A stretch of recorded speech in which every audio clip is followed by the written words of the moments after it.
Tan Sri Dato Zulkifli Abdul Razak, Rector IIUM, Professor Emeritus Tan Sri Dr. Muhammad Kamal Hassan, former Rector IIUM, Professor Dr. AZYUMARDI AZRA, former Rector, State University of Islamic Studies, Jakarta, Indonesia, Professor Dr. ABDELAZIZ BERGHOUT, former Deputy Rector, IIUM, Associate Professor Dr. KHAIRUDIN ALJUNIED, National University of Singapore, Deputy Rectors, Deans, colleagues, and honored guests, ladies and gentlemen. It is my pleasure to welcome you this morning to the International Webinar on Islamic Thought and Sustainable Development, organized by our International Institute of Islamic Thought and Civilization, ISTAC, International Islamic University, Malaysia, IIUM, Kuala Lumpur. ISTAC is dedicated to engage in advanced level study and research about Islamic thought and civilization at the national and global levels, with the goal to nurture comparative cultural and civilizational studies that is dedicated to the renewal of Islam and human civilization. Its mission is to produce a new breed of academics and scholars who are multilingual and multidisciplinary in their expertise, with knowledgeable understanding of the universal message of Islam for the advancement of Islamic thought and civilization, who can address new challenges and concerns facing the Muslim Ummah and humanity, which will enable meaningful living in the 21st century globalized world. The 2030 Agenda for Sustainable Development, adopted by all United Nations member states in 2015, provides a shared blueprint for peace and prosperity for people and the planet, now and into the future. At its heart are the 17 Sustainable Development Goals, SDGs, which are an urgent call for action by all countries, developed and developing, in a global partnership. They recognize that ending poverty and other deprivations must go hand in hand with strategies that improve health and education, reduce inequality, and spur economic growth, all while tackling climate change and working to preserve our oceans and forests. The United Nations Agenda for Sustainable Development is a challenge which needs urgent addressing by the different religious, cultural, and civilization parts of humanity, including the Muslims around the world. The international webinar is directed towards a discussion on Islam and sustainability. We have gathered a distinguished panel of speakers who will be addressing the topic of Islamic thought and sustainable development from the viewpoint of the Islamic worldview based in the Quran and Sunnah of Prophet Muhammad, peace be upon him, and its relevance to contemporary times when humanity is facing different challenges on all fronts, especially in the areas of education, health, peace, justice, environment, etc. The topic of sustainable development is in line with the mission and objectives of ISTAC IIUM and its niche areas of teaching and research, which include Islamic thought, Malay Islamic civilization, comparative religion and intercultural dialogue, Islam and gender equity, epistemology, spirituality and intellectuality in Islamic civilization, peace and security studies, Islah and Tajdeed in Islamic history, and comparative civilizational studies. Without taking much of your time, I first respectfully invite Professor Emeritus Tan Sri Dato Zulkifli Abdul Razak, Rector IIUM, to open this webinar by sharing his thoughts on the topic of Islamic thought and sustainable development. He will be focusing on Islam and SDGs, the case of humanizing education. فليتفضل تنسري Rector. Thank you very much. Bismillahirrahmanirrahim. Alhamdulillahirabbil alamin. Wassalatu wassalamu asyrafil anbiya'i wal mursalin wa ala alihi wa sahbihi ajma'in. La haula wala quwwata illa billah. Let's praise Allah Subhanahu wa ta'ala for giving us this opportunity to meet on a very auspicious occasion, and I would like to congratulate Professor THAMEEM and the team in ISTAC for taking the initiative to organize an international webinar on Islamic thoughts and sustainable development, a topic which I thought is timely and perhaps time for us to sit down and discuss about it and get into the depth of it and make some better understanding of what sustainable development is all about, given the Islamic perspective.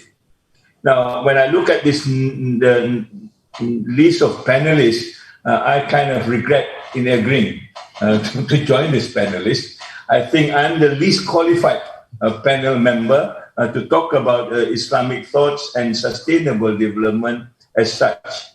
But given the circumstances, I have no choice but to share with you some of the things that we have been talking about for the last 2 years in university, and in my case, perhaps for the last 2 decades, talking about sustainable development, not within the Islamic context per se, unfortunately. And therefore, this is a learning time for me, and I really look forward to listening to all the other august panelists and filling the gaps that I've been missing all this while. Now, I've chosen the topic, the case for humanizing in education, because that has been the context of what we've been talking about in this university. And maybe I can fill in some of the ideas that we have been trying to achieve within the last 2 years, and how then we move forward, taking sustainable development within the context of the university's mission and vision as such, right? Can I have my first slide, please? So I will try and make do within the 20 minutes that's given to me, and I apologize from the beginning if I cannot do that well within that 20 minutes. Okay. Now, what is my what do you call claim to fame, as it were, to talk about this subject? I'm not an Islamic scholar. I don't read Arabic, and I don't understand very well the perspective of Islam, as many of you have. So I humbly submit and apologize if I make some errors along the way. But nevertheless, I think in the last 2 years, the university has managed to, quote unquote, up its profile, its visibility, and that is what we have got, I think, right now. University Islam Antarabangsa, or International Islamic University, has been since last April recognized by the United Nations University as the regional centers of expertise for sustainable development. We are, I think, the first Islamic university to be given this honor, and that means that we are able to articulate some of the ideas that we think it is important to be shared not only among members of RCE, but also members worldwide. Yeah? We have given a status that allows us to get into high-level discussion, and one of the high-level discussion that we were involved with was the United Nations Environment meeting in New York in July, where we are also given this award as a Sustainability Institution of the Year, competing with more than 500 universities around the world. Alhamdulillah, this is something that is given to you, and I hope it is a blessing that allows us to speak about sustainable development given the situation that we are in today. So I'm going to talk within this ambit and talk about how do we conceptualize sustainable development within the university, given the education dimension that we talk about, humanizing education and such within the university. This thing. Next slide. Doesn't work. Does it work? Can we just press them? No. Okay. Now, that is really the summary of our strategic focus.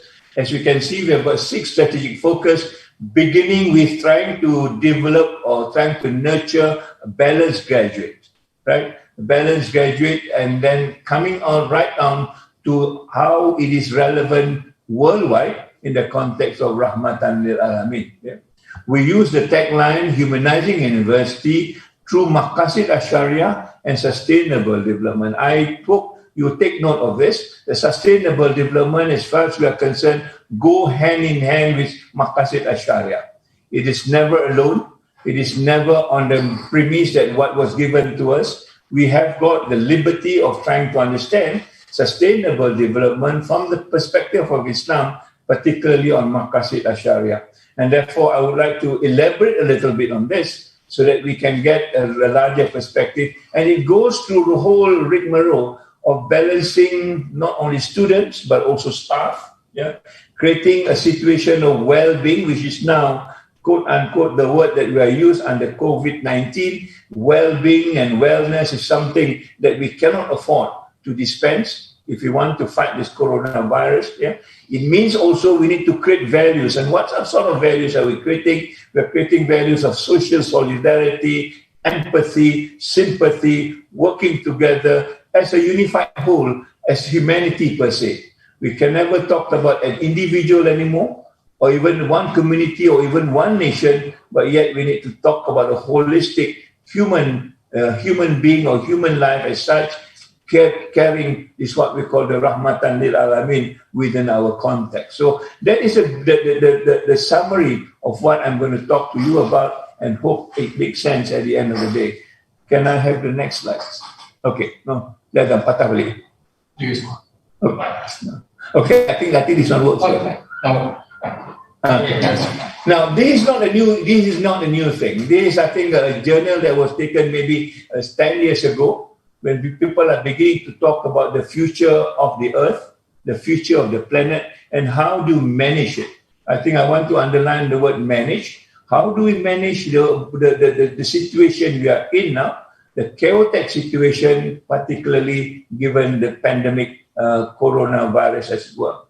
How do you manage resources? Here it talks about water, but we also talk about air. We also talk about the many things that is given by Allah subhanahu wa ta'ala to us. How do you manage these resources within the context of sustainable development, and inshallah within also the context of Maqasid Ash-Sharia?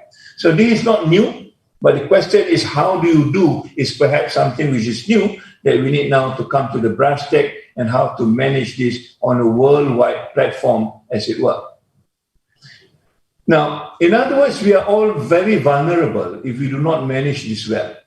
And we in the global south is more vulnerable than the global north, at least as it stands today.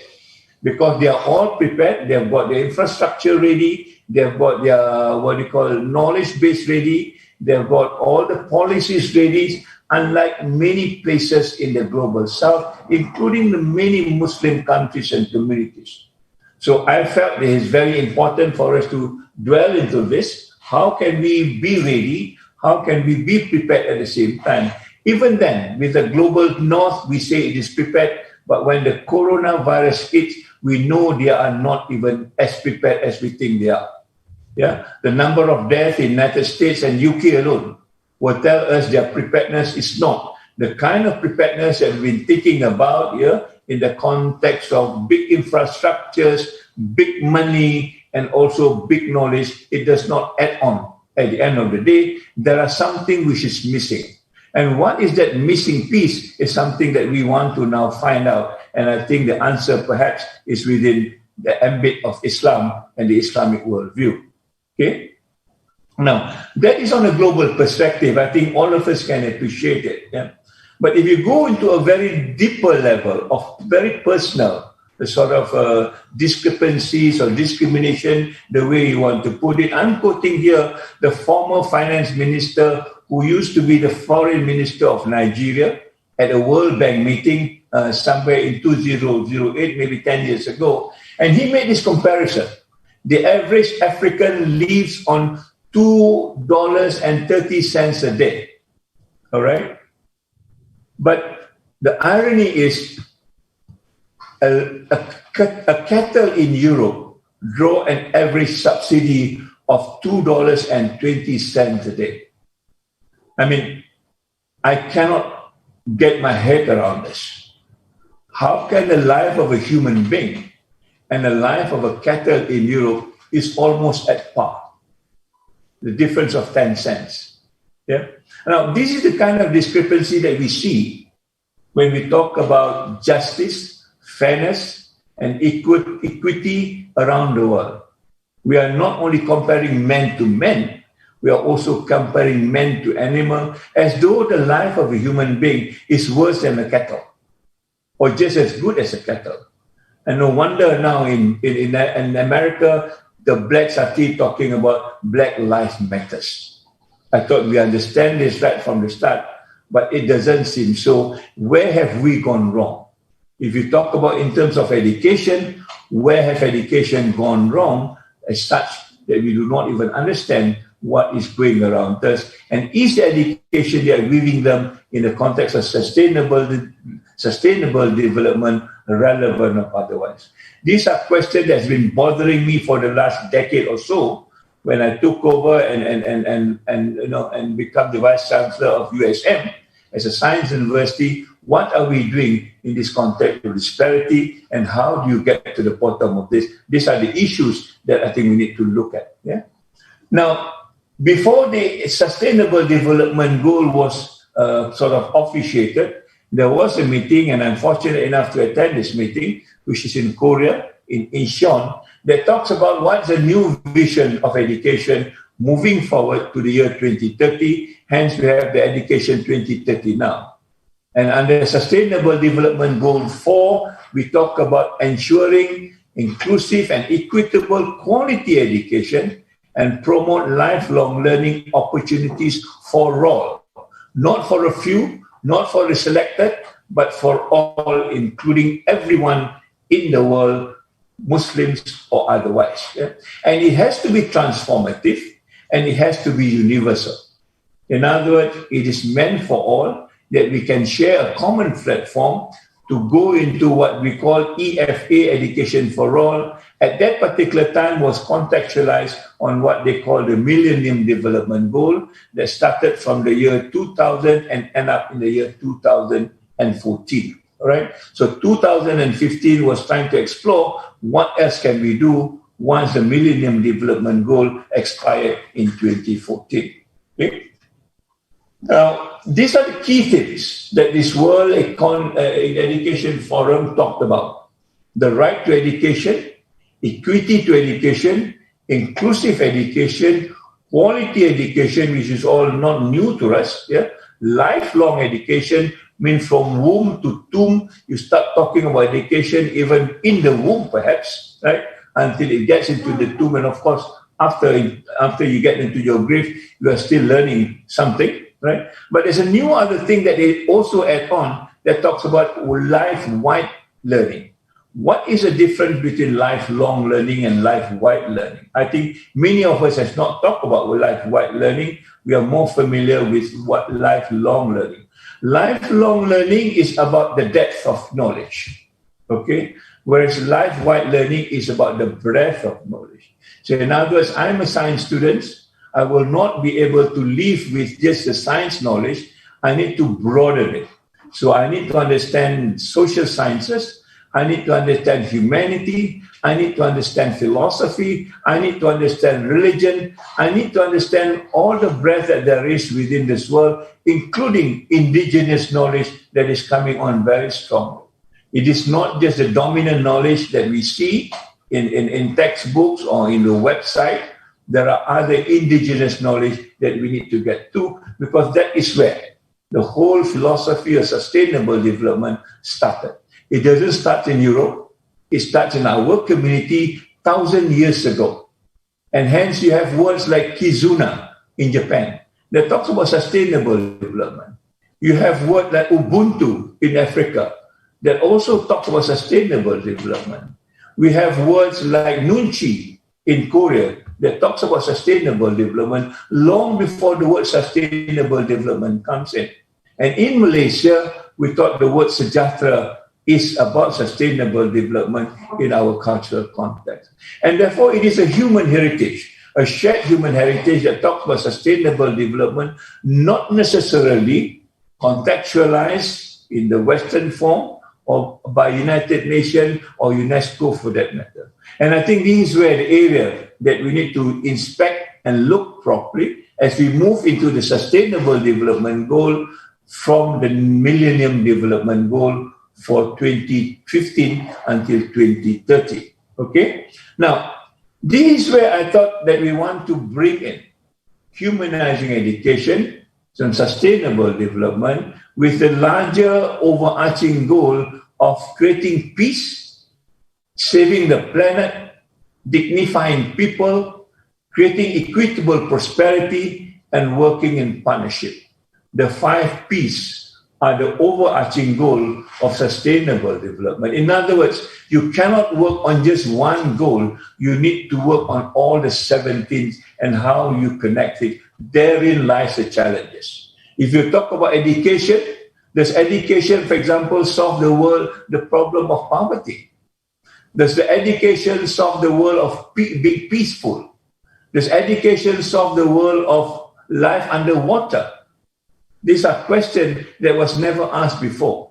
If you sit for an education as a science student, you just need to talk about, whatever you do in the lab, pass your exam, and that's it. But under sustainable development, this is where the life-wide learning comes into picture. You need to take your education and make it functional in whatever context you're working at. I think this is the greatest demand on education moving forward. All right? And this is where I thought, the maqasid part becomes important.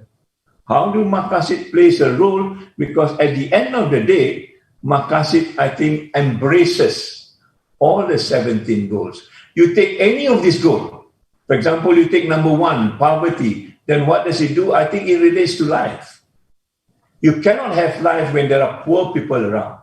So already it is embracing one goal. You talk goal number 2 about starvation, hunger. Again, it relates to life. Yeah. You talk about well-being, health. Again, it relates to life. So these 5 goals or 5 maqasid is enough to embrace the 17 and even beyond 17. Somebody may crack another one, SDG 19, and say this is what it is. I am quite sure we can put it in either one of the 5 outcomes of the maqasid al-Sharia. So I felt in this particular case, the maqasid is anytime much more superior in the sustainable development goal alone. That alone we have not introspective look at what Adin stands, what life means in Islam, what is intellectual lineage and wealth as far as Islam is concerned. That alone, I think, is a concept that is worth putting, projecting it to the non-Muslim Western world and say, look, maqasid is anytime better than sustainable development goal, but we need to make a case for this. We cannot be saying it for the unfortunate reason. The moment they ask me, give me one Muslim country that has practiced maqasid al-Sharia and remained sustainable, I lost my case immediately. Yeah? We lose our case immediately. The richest country in the world are the Muslim countries, but they are hardly sustainable. In fact, some of them are at the brink of bankruptcy. So we need to make a case for this by doing and demonstrating that maqasid al-Sharia is relevant in real terms, not just in hypothetical terms or in rhetorical terms, but in real terms. And this is what this university is trying to do when we talk about maqasid al-Sharia in the context of humanizing education as such. Okay? So, we can also, I think, be underneath here. Sustainable development is also, as mentioned by Prof. THAMEEM, is part and parcel of the mission of the university, if I can just recall. Yeah? The university has got 7 missions. 1 until 7, I've got one integrated knowledge, Islamization, Islamic moral, spiritual values, if I just can summarize it. Yeah?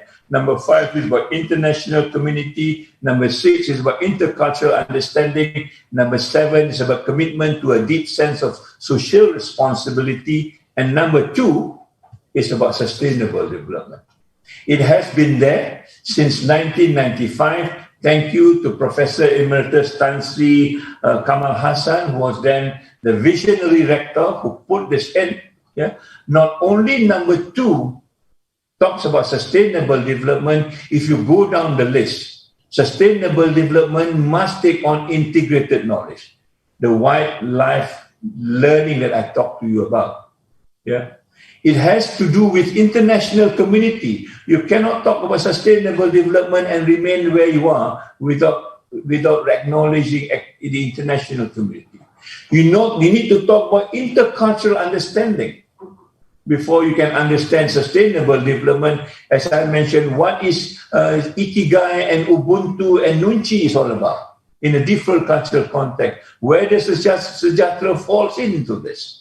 We need to have this dialogue to understand the depth of sustainable development within the context of each country. And last but not least, it becomes our responsibility, our social responsibility, not just academic or political responsibility. It is part and parcel of our social responsibility, means to say it's part of the amanah that we want to talk about. Yeah. So, and therefore, if you understand this well, within the context is not just giving services. People look at sustainable development now, it's about green things and giving services. It is about social engagement. And this is what this university is trying to bring about. How do projects become, tied up to the knowledge that we've got? How do the knowledge translate into a project that serves the community, and not only serves the community, but also transform the community? So as we talk about sustainable development, these 3 levels must come into picture. The worst is about just giving services. Again, you get them engaged. But the most that we need to do is to transform the community around us. And that is a task of sustainable development. It is a practical task, not just a theoretical task or not just a rhetorical task. How to transform this is a question that we are going to address, inshallah, in a moment. Yeah?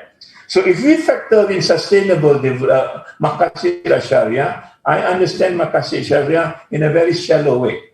I think it is the 5 necessities for the individual. Traditionally, it's for the individual to be able to live peacefully in this world, and that world perhaps is what we contextualize in the planet, people, prosperity, peace, and partnership. It is about justice. On one hand, it's about elevating hardship, poverty, and so on. On the other hand, it's about eliminating prejudices, discrimination in its own intangible context. I think these are the 2 major areas, if I'm not mistaken. All right? I'll try to conceptualize this. I'm a rather visual person rather than a text person. So we talk about 2 things, 4 things that supports it. We'll talk about life, we talk about wealth, we talk about lineage in the context of future generation, and we talk about the intellect as far as that's concerned. And then we can talk about, one is more the intangible part, the economic thing that you can count, there's a KPI to it. But there's the other thing that most of us are not able to grasp this, and this is the intangible part. Yeah? The aqidah, the amanah, the ethics that cannot be quantified. There's no numbers to this, but yet it acts in a balance to make sure that maqasid is understood in the proper sense. And I think therein probably lies the challenges.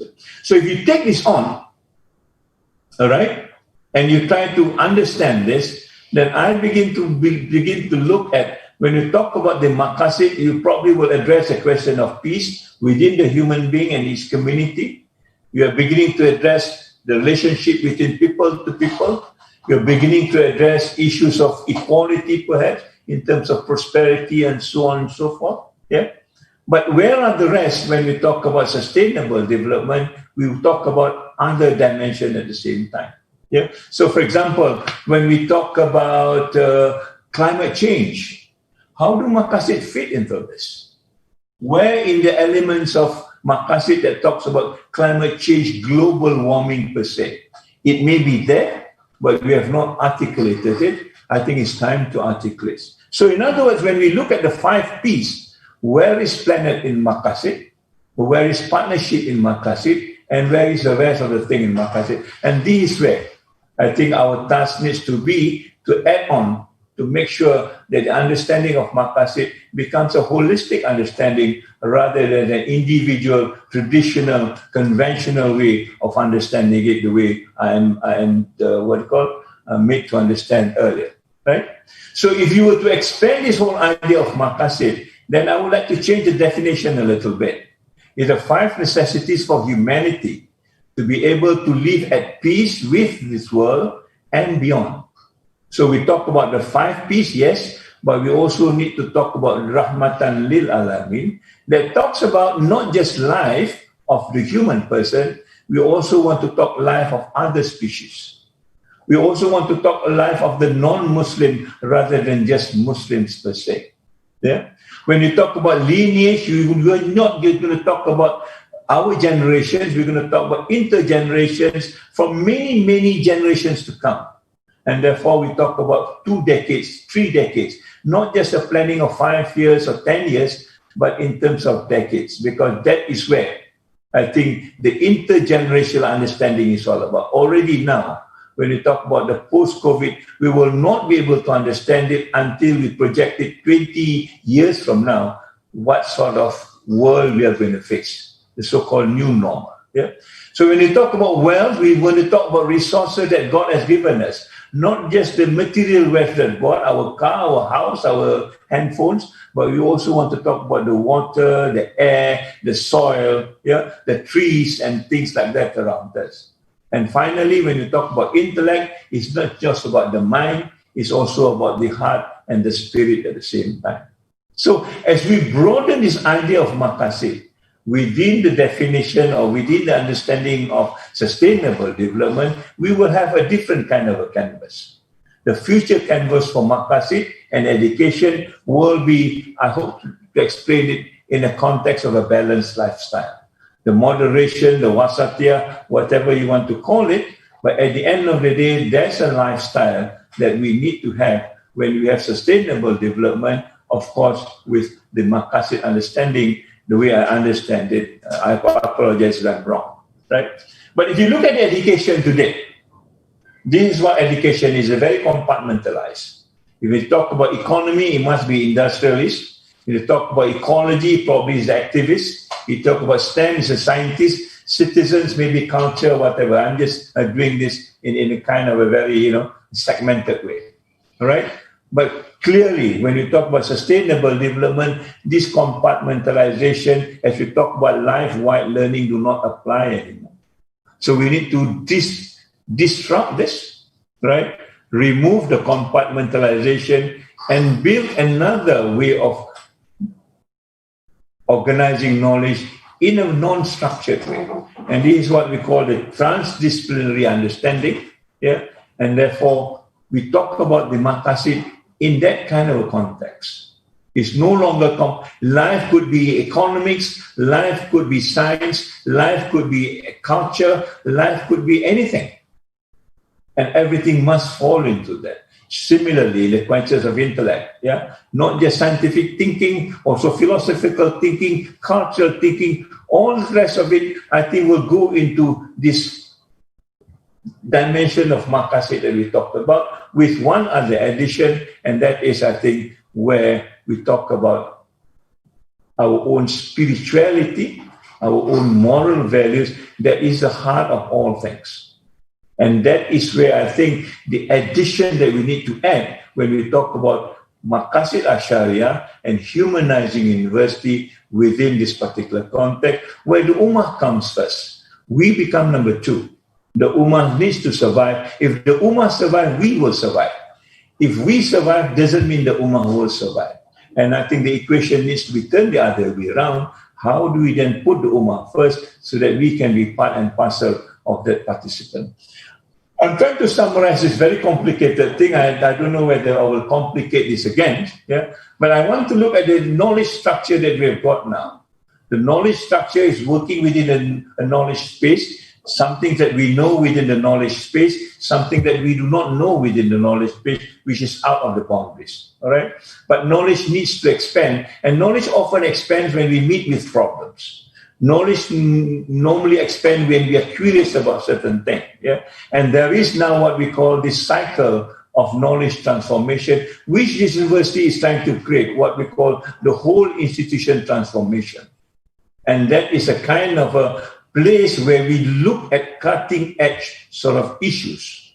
What are the issues that we need to solve today so that the problem of tomorrow will be dealt with in a preemptive way? And this is what I think the engagement of this university is all about when we talk about humanizing education, right? Now, once you have this cutting edge and you solve a problem, you begin to push the boundaries of knowledge, getting into the unknown and making the unknown known, right? But we can only do that if we met it on real life. We cannot do this just on theory. We cannot do this just on abstraction. You cannot do this just on, words and not activity. So we need to map it on the state of humanity by looking at what is the community all about. What is the real situation in the community? How is our community doing? There's a kind of barometer that we need to look at so that at the end of the day, we can look at new possibilities of how to solve new problems or potential problems before we get lost into whatever is happening. All right? Then we need to look at what social change that needs to be done. And the social change has 4 elements: how to anticipate it, how to assimilate it, how to accelerate it, and how to exert it. These 4 elements needs to be there, and this is where I thought the maqasid comes in. The maqasid needs to be understood. When you talk about managing the future of Earth, the 4A must come into picture, together with a spiritual understanding, so that we can begin to expand the understanding of what new frontiers of knowledge is all about, and begin to co-create what I call the maqasid knowledge space, and also the maqasid knowledge system that embraces what is unknown to be known as far as Islamic worldview is concerned. Okay? Something that we need to imagine, something that we need to do, and something we need to now recreate so that the new knowledge space or the new knowledge structures will be dedicated for humanity, for rahmatan lil alamin, the way it is understood from my point of view, what maqasid sharia is all about, and hence enhancing what we call humanizing education within the structure that we are going to develop, inshallah. So I don't know why I'm making sense, but I'm going to stop here. I'm sorry, I took 10 minutes extra, Thameem. You can punish me for this, but I hope I make some sense, and I apologize from the deepest of my heart if I have said something wrong, which is something not compatible. I stand to be corrected, and I want to learn from you. So thank you very much. Wabillahi taufiq wa hidayah. Wassalamualaikum warahmatullahi ta'ala wabarakatuh. Thank you, Tan Sri Rector, for your thought-provoking and stimulating presentation on the topic Islam and SDGs, the case of humanizing education. Tan Sri has highlighted in his presentation the relation between maqasid al-Sharia and sustainable development in the context of IIUM. And more importantly, he has mentioned that we are in the process of producing new knowledge, integrated knowledge for the entire humanity in the context of rahmatan lil alamin, as it has been mentioned in the Quran by Allah subhanahu wa ta'ala. Thank you, Tan Sri, once again for your presentation.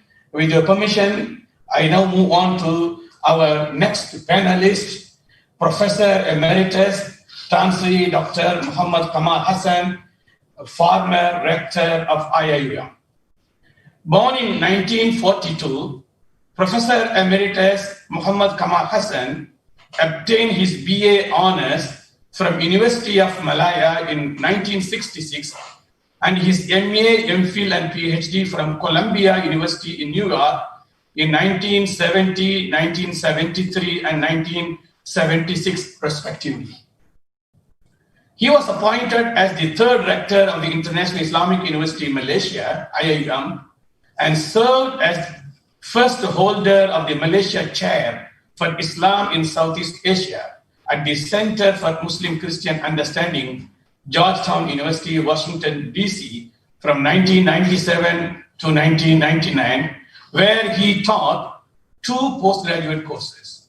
His career as an academic and administrator in IIUM began in 1983 and officially ended in 2017. However, Chancellor Professor Muhammad Kamal Hassan has been appointed by the current rector of IIUM, Chancellor DZULKIFLI, as an honorary advisor to the Center for Islamization, CENTRIS, and continues thereby to contribute intellectually and academically towards the betterment of IIUM staff and students. With this brief CV, may I respectfully call upon Chancellor Professor Muhammad Kamal Hassan to deliver his presentation.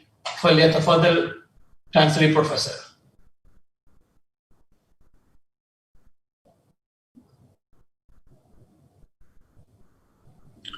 السلام عليكم ورحمة الله وبركاته. وعليكم السلام. بسم الله الرحمن الرحيم. الحمد لله رب العالمين والصلاة والسلام على أشرف الأنبياء والمرسلين سيدنا محمد وعلى آله وصحبه أجمعين. My dear colleague, Prof. THAMEEM Usama, is a moderator.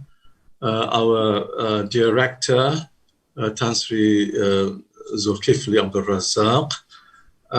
My other colleagues, Professor ABDELAZIZ BERGHOUT, Professor AZYUMARDI AZRA, the rector of UIN Jakarta, our younger brother in Singapore, Professor Dr. KHAIRUDIN. Ladies and gentlemen, brothers and sisters, it gives me great pleasure indeed to be in this panel, and I have prepared something with the title Islamic Thought and Sustainable Development, some personal reflections. I have 20 minutes, so I'll rush through what I have written so far. But I'm grateful to Prof. Chancellor Zul for emphasizing the importance of the Islamic Maqasidic reference. I think that's a very, very important matter that has to be first understood by Muslims and then hopefully understood and accepted and inshallah adopted by our non-Muslim brothers and sisters. I have divided my writing here into about 7 parts. I'll see if I can squeeze all that within the 20 minutes I have. Now, the introduction. In the latter part of the 20th century, Islamic reformist and renewal thought in Muslim countries has been, to a large extent, concerned with the meanings and implications of the ideologies of capitalism, socialism, progress, development, modernization, and secularization, which were being peddled or championed by post-independence nationalist power holders, intellectuals, and secularized Muslim elites. In the beginning of the 21st century, Islamic reformist thought expanded and developed further the intellectual discourse on Islamic economics and finance, holistic and integrated human and societal development based on the concept of holistic Islamic education, culture, and civilization. And I come to the second part of my paper, that is United Nations Agenda 2030 on SDGs and Muslim response.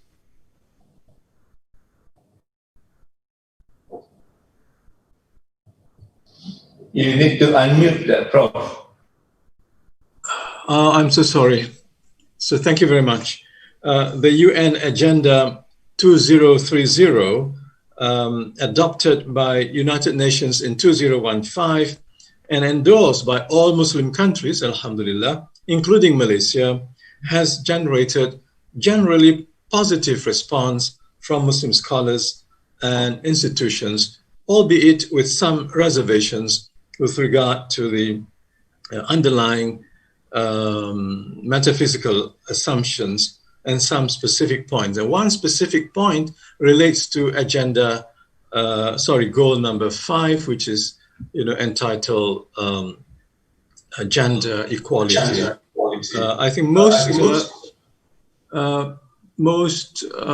or I would say many Muslim scholars and intellectuals prefer to use the term gender justice and empowerment to women. They have no problem at all. In fact, they are for empowerment because women have not been really given the power they deserve.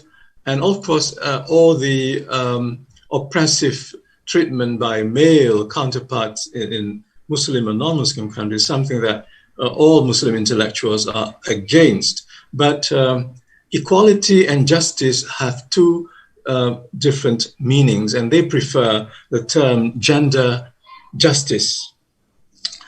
Otherwise, they are very, very supportive.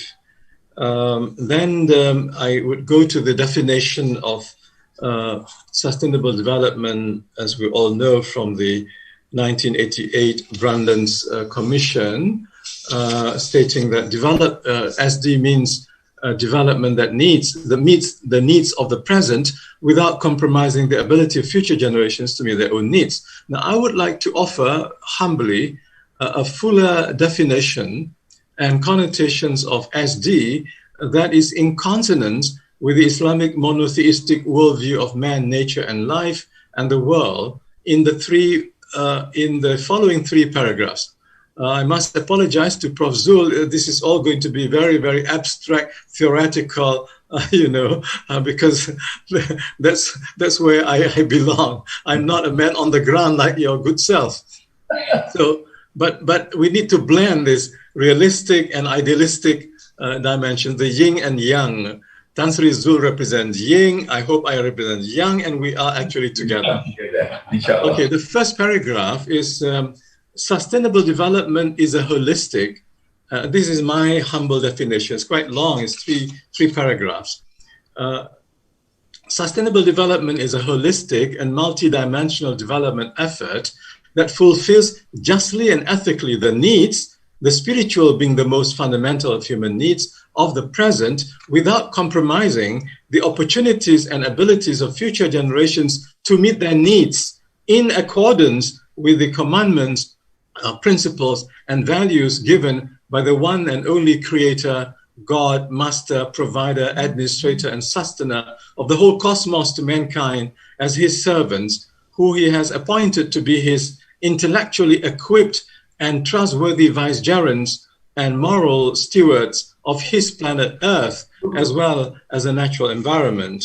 Now, second paragraph, sustainability from an Islamic point of view means more than the ability to exist constantly or the capacity of the biosphere to coexist harmoniously and in equilibrium with human civilization. The goals, the means, the tools, incentives, methods, and recommendations involved to attain integrated social, economic, and ecological sustainability have to be congruent with and acceptable to the divinely revealed norms and values of servitude, vicegerency, trustworthiness, justice, blah, blah, blah, which Tan Sri Zul explained at great length under the auspices of the Maqasid al-Sharia. Congratulations to Tan Sri for that. Now, for development efforts to be truly sustainable, they also have to be in conformity with the 5, 6, or more fundamental objectives of the divine law, the Sharia, or the divine way and law. As such, Muslim individuals, societies, or nations are prohibited from sustaining anything that is forbidden, haram, bad, munkar, harmful, mafsada, unjust or cruel, zalim, wasteful, israf, or full of deception, ghurur. Now the last paragraph, when all the the aforementioned prerequisites are fulfilled, then the development efforts would earn the barakah. This is the theological terminology, which can be translated into blessings. But blessings and barakah really means the good things that perpetuate. If things don't perpetuate, they're not blessings. If they're just there for 5 years and then it's gone, it's not a blessing. Blessing is something that whose goodness is extended without end, if possible, and that is barakah. And then there is also tawfiq, a real success given by Allah subhanahu wa ta'ala, the owner of the universe, the owner of planet Earth. Now his servants and vicegerents need to know. The problem is the servants and the vicegerents do not know that they are actually vicegerents, do not know and remember that all their development and civilizational building endeavors are directly answerable and accountable to him in this earthly existence and before him as the absolute judge on the day of judgment. And therefore, they have to be constantly mindful of divine presence and guidance in their developmental efforts by taking the necessary precautions to comply with the provisions and objectives of the divine law so as to achieve the final goal of real success, well-being, felicity, and happiness, which comes under the term al-falah, and ultimately divine pleasure, ridwanullah, in his paradise. Then I would like to mention that Muslim scholars, and I certainly acknowledge and appreciate the fact that some leaders and ministers and prime ministers of Malaysia, including of Muslim nations, including Malaysia, have had several international meetings of their own since the beginning of the 20th century in the context of the SDGs. Briefly, I can mention the first Islamic conference on environment ministers in Jeddah in 2002, the Islamic Declaration on Sustainable Development issued by Muslim ministers of the OIC held in Kazakhstan in 2012, and then the International Islamic Climate Change Symposium held in Istanbul in 2015, which came out with the Islamic Declaration on climate change. However, I feel that the leaders of Muslim countries, as Tan Sri mentioned earlier, that when he goes to the Muslim countries, then he lost his case. I would share that sentiment very much because our problem first is with our own nations, with our own countries, with our own leaders. So I would urge the elites, the decision-making elites, the power holders in Muslim countries to read the good writings by Muslim scholars, beginning with, let's say, Muhammad Ansari in 1994, Islamic Perspective on Sustainable Development in 1994, and then S.M. Abdul Rahman in 2012, Integrating the Spiritual Dimension in Sustainable Development Strategy. Then A.R. Darya in 2016, A New Approach for Sustainable Development Goals in Islamic Perspective. And our own group of scholars from KAIRUDIN in 2016, Azila, Alias, and Norima, they came up with the concept of sustainability from the Islamic perspectives, and a very good article by Professor Hashim Kamali in 2019, Islam and Sustainable Development. There's also the good article of Iyad Abu Maghli, Islamic Principles on Sustainable Development in 2019, also by Muhammad Zuhdi Marzuki, religious agendas towards sustainable development, Islamic perspective, and then very good also piece by Junaid Qadir and Azad Zaman in 2018 on sustainable development viewed from the lens of Islam. But to me, the best book so far that I had gone through is written by Professor Oda Rashid Al-Juyusi in 2012, 5 years before Agenda 2030 adopted by UN. It's called Islam and Sustainable Development, New Worldviews. This is a wonderful work written not by an armchair academic like myself, but someone who is really on the ground, bringing about transformative programs in Jordan, Syria, and for more than, I think, 30 years, he was involved in bringing about changes, environmental changes in sub-Saharan nations. And I would strongly urge our scholars to read this book of Al-Juyusi, because he has gone back and extracted from the Quran and the Sunnah the key concepts of Umran, of Zuhud, of Khilafah, and also several other concepts with Arabic, like also fasad, how to avoid fasad, and also social capital. He uses the term arham for social capital, and then using the concept of hayah tayyibah in the Quran, the good life, and also the construction of the earth, imaratul ard. So I would strongly urge that we read his book. Now, I would also like to mention that Muslim economies have also been trying to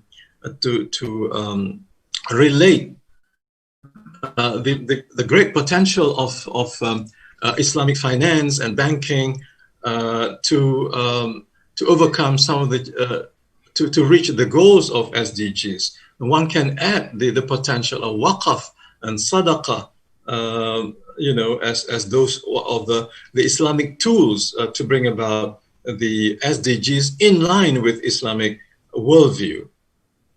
I would like to also mention some of the critiques regarding SDG, and there are several critiques regarding SDG. One is one critique that I find very, very profound is by a Swedish professor, Ranjula Bali-Swain, 2017, a critical analysis of SDGs. Another one is by an Australian professor, Nigel Howard.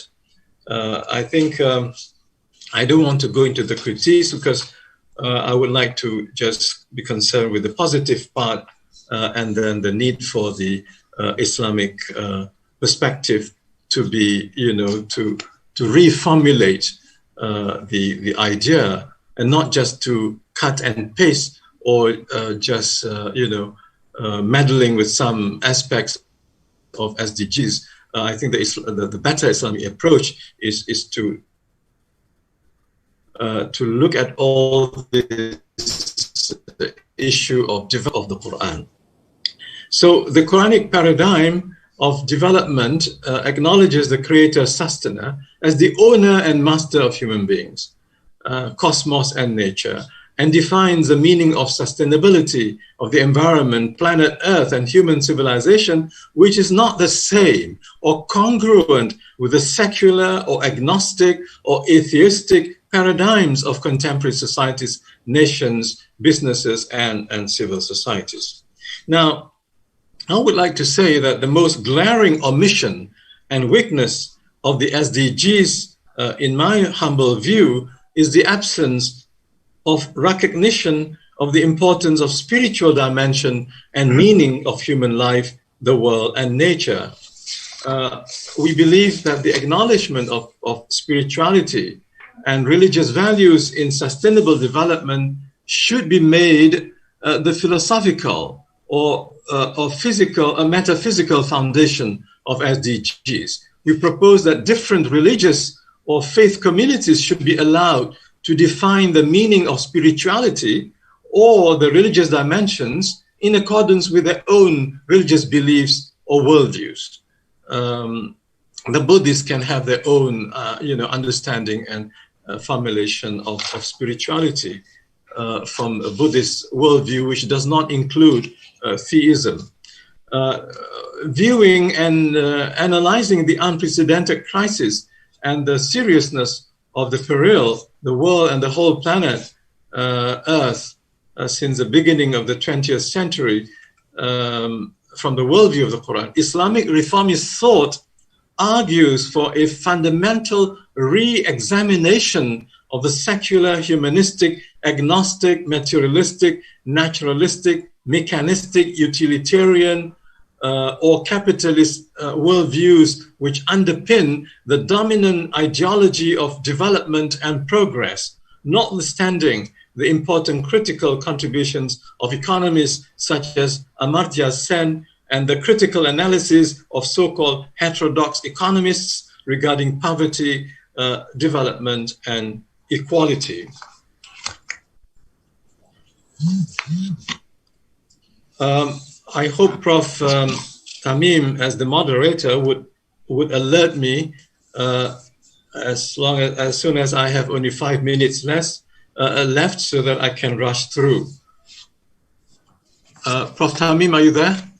You can have another 5 minutes, Prof. Sorry? Another 5 minutes, please. And okay, all right. Okay, good. I have another 5 minutes. Okay. Thank you very much. Okay, now, looking at the Muslim communities now, this is my main problem. Just as Tan Sri Rector said, the main hurdle is that Muslim countries are posing the hurdles to achieving this holistic and comprehensive development.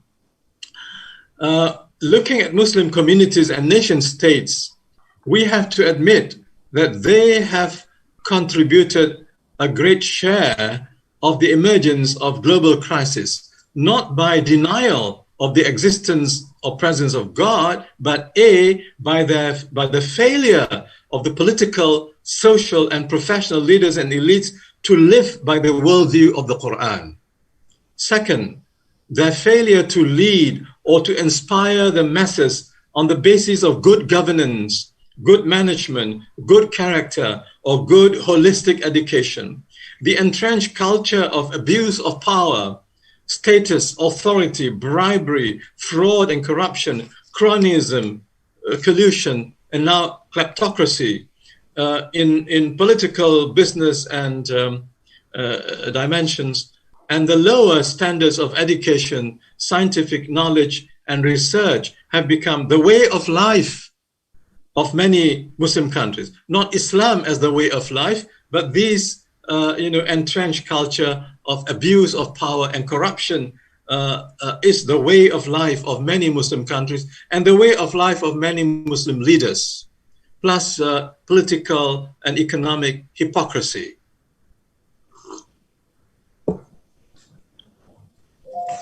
Another general feature of Muslim countries and culture is that the religion of Islam is largely understood and practiced by the masses as a collection of religious rituals.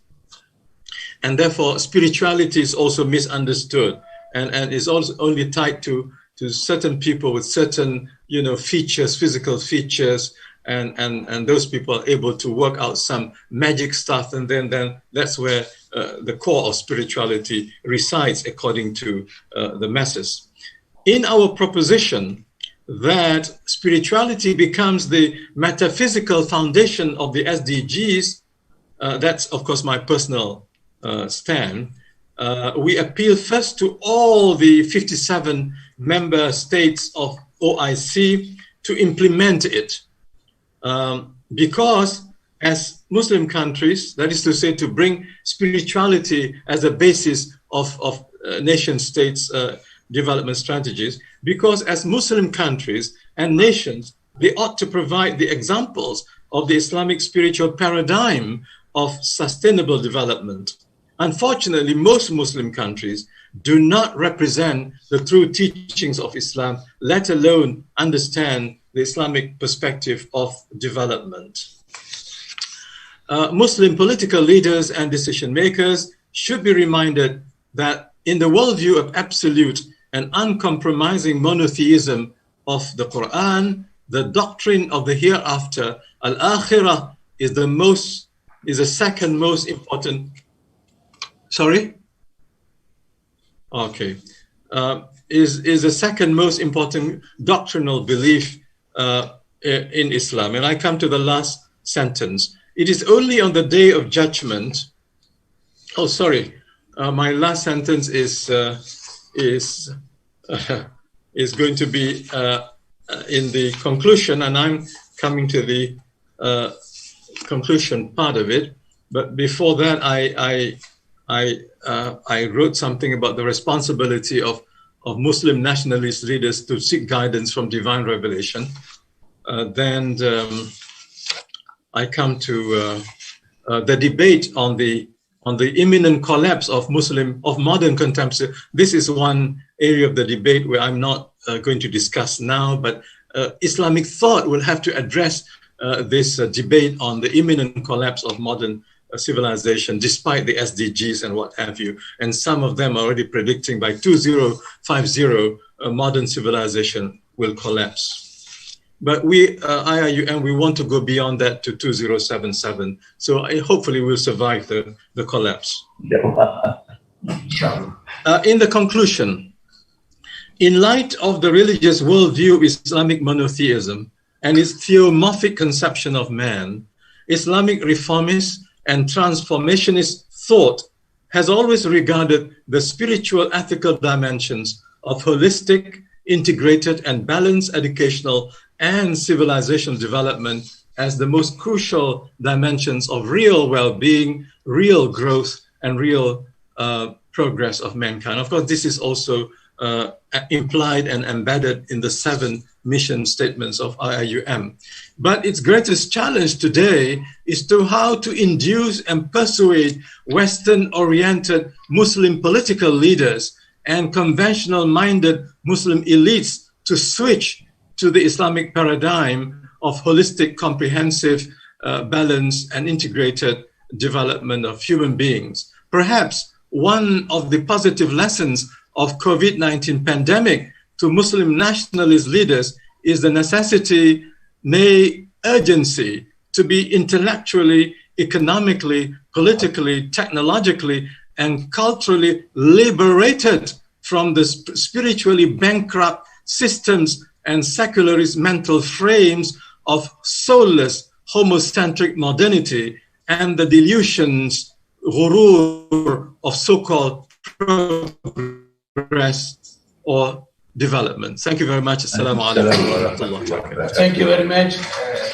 Professor Kamal Hassan, for your remarkable presentation on Islamic thought and sustainable development. Alhamdulillah, we have benefited a lot from his presentation, and probably we have many questions at the end, and hopefully our speakers will be able to answer. And before I proceed to the next panelist, I would like to request my colleagues who are now with us to inform their friends to follow this program through YouTube as well as Facebook, because this system can only accept 300, which is the maximum. We have 300 participants are in this system now. So people are asking for entry, they cannot enter. So please advertise through your network, let them follow the program, which is live telecast through Facebook as well as YouTube. Thank you very much. And Prof. Kamal, thank you very much for your presentation once again. My pleasure, thank you. We now move on to the next panelist, who is Professor Dr. AZYUMARDI AZRA, former rector of the Islamic State University. Born on March 4, 1955, Professor AZYUMARDI is a professor of history and culture and special staff to Vice President Joseph Kalla since January 2017. He was Director of Graduate School, Sharif Hidayatullah State Islamic University, Jakarta, Indonesia, January 2007 to March 2015, and was also Deputy for Social Welfare at the Office of Vice President of the Republic of Indonesia from April 2007 to October 2009. He was also Rector of Sharif Hidayatullah State Islamic University for 2 terms. He earned his MA in Middle Eastern Studies, MPhil and PhD degrees in History from Columbia University in the city of New York in 1992, with the dissertation, The Transmission of Islamic Reformism to Indonesia, Networks of Middle Eastern and Malay Indonesian Ulama in the 17th and 18th centuries. In May 2005, he was awarded a doctoral degree from Carroll College, Montana, USA. He was fellow at Oxford Center for Islamic Studies, an honorary professorial fellow, University of Melbourne, Australia, in 2004 to 2009. He has been involved as a committee member of selection committees for research awards. He has been international visiting fellow at Al-Azhar University, Cairo, Leiden University, Oxford University, University of Philippines, New York University, Columbia University, University of Melbourne, and many others. He regularly presented papers on various subjects at national and international conferences. He has published 36 books, numerous chapters in internationally edited books. He will be focusing on Islamic thought and sustainable development and Indonesian experience. May I now respectfully invite Professor Dr. AZYUMARDI to deliver his presentation. Thank you very much. Assalamualaikum warahmatullahi wabarakatuh. Waalaikumsalam warahmatullahi wabarakatuh. Alhamdulillah rabbil alamin wa bihi nasta'inu ala umuri dunya waddin. Wassalamu ala asrafil anbiya'i wal mursalin wa ala alihi wa ashabihi ajmain amma ba'd. Tan Sri Professors, distinguished speakers, ladies and gentlemen, thank you very much to Professor THAMEEM, who invited me, also Professor Imtiaz Yusuf, for inviting me. Actually, I submitted PowerPoints, but I cannot do it from here. So I'm going to deliver my presentation only orally. First of all, if we talk about Islam and Islamic thought and sustainable development, I think we have to admit that, as Professor Kamal Hassan just mentioned, that there is a lot of problem in most of Muslim countries. Because why? Because most of the Muslim countries left behind in terms of development, left behind or backward in terms of development. Particularly, I think in the last, with the COVID-19, I think there is no development. There is a lot of decline of social welfare or economic development, social development. In fact, a good number of Muslim countries are the poorest in the world. And it is unfortunate that these Muslim countries have been inflicted by war, internal war, like what we have now in Yemen in the last few years. Hundreds of thousands children and also children and other adults were killed in the war. That's really miserable. So only a handful of Muslim countries are among emerging countries. I think including, of course, Malaysia, Indonesia. Indonesia, in fact, has been recognized as I think lower medium class, medium level country. Of course, Malaysia is better than Indonesia, but there are some other Muslim countries, but not in a very good position. Yeah. But no Muslim country included among the advanced economy. We are not advanced, not a first world country, not included yet. Even though some become members of major emerging country, including like Indonesia is one of the members of G20, yeah, with the I think number 12 in terms of GDP, yeah.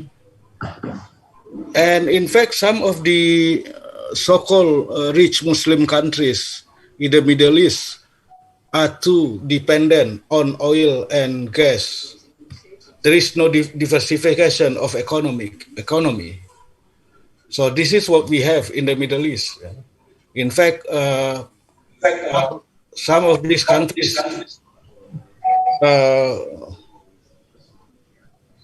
on the edge of oil curse. Because why? Because revenues from oil and gas have been used mostly for weaponry or for to also spend on military base, military base in the Middle East in certain countries. So this is very, very sad. Yeah? So this is what I call as that these Muslim countries, the so-called, used to be rich, but now probably not too rich because they have a very serious deficit in terms of budget. Annual budget is very deficit. They have to borrow a lot of money. So this is what I call as the on the edge of oil curse. And these countries are not interested in SDGs program. If we have in Indonesia, for instance, there is a lot of SDGs problem related to the health of mother, of children, for instance. But there is no program in SDGs program supported by a certain Middle Eastern or Arab countries.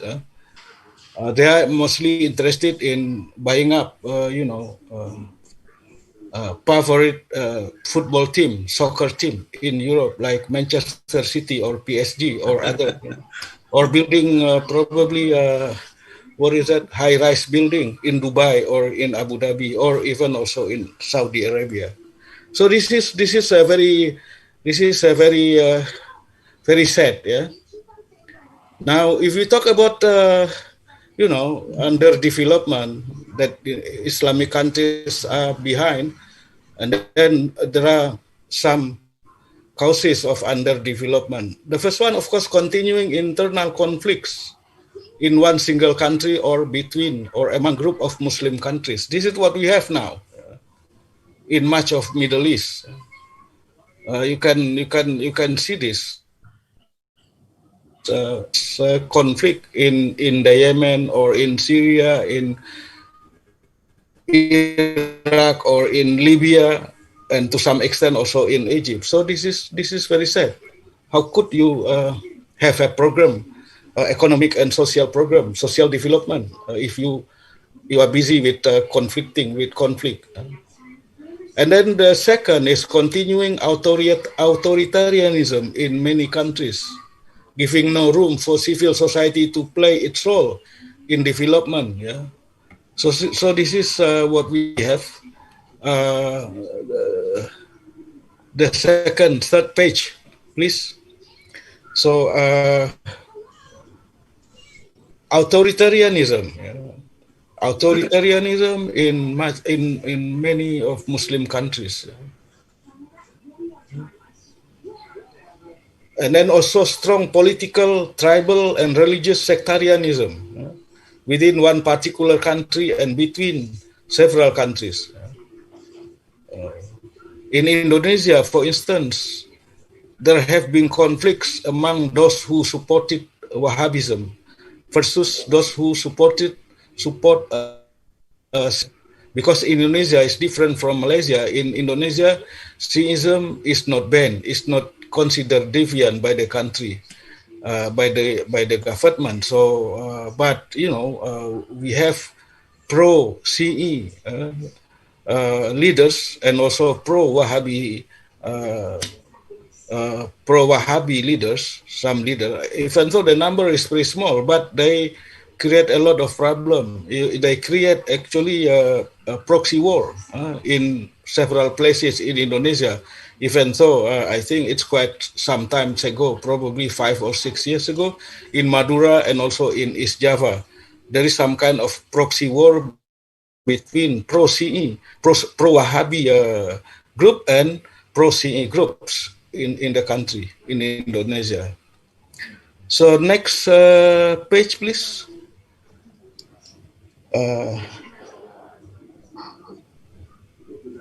And then strong political and tribal sectarianism, I already said about that. And then you have also, of course, traces of a European colonialism that is now continuing with the interference of major power. I don't know in Malaysia, but in Indonesia, you can still have, traces of Dutch colonialism in Indonesian economy. If you talk about, big gap between the so-called people of Chinese origin and the so-called pribumi in Indonesia, indigenous Indonesian or indigenous people, I think this is because of the fact that the pribumi or bumi putra in Malaysia, you call it bumi putra, were actually left behind during colonialism, and then of course the Chinese were used by the Dutch colonials to actually basically to exploit the pribumi or the bumi putra, creating some kind of what I call as structural violence, structural economic violence, actually, that we can still have it, can still feel it up until now. This is the problem, yeah. But some other countries, Muslim countries, of course, have never been colonialized, yeah. Many of them, but still they have a problem with major political power and economic power in the country, in the Middle East. Of course, U.S. and now China have, and also Russia, have influenced, have dictated, development, or also created conflict in the Middle East, among the Muslim country in the Middle East. Next.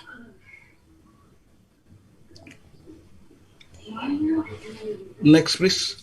Now, there is a lot of misperception about Islam and development. That what is it? Why Muslim behind? I think because of, please, the page before this.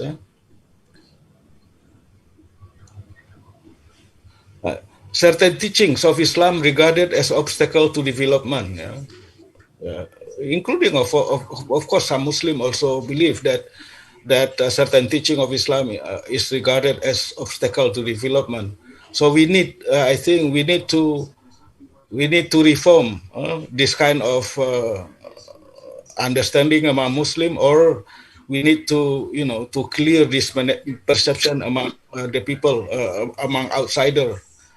And also among Muslim, there is a strong emphasis of life in the after, hereafter, rather than worldly life. So strong orientation on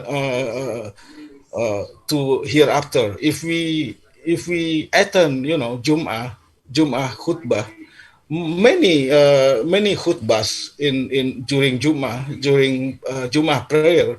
Actually, the sermon giver, put a strong emphasis on the hereafter rather than how to have a good life at the same time in the world.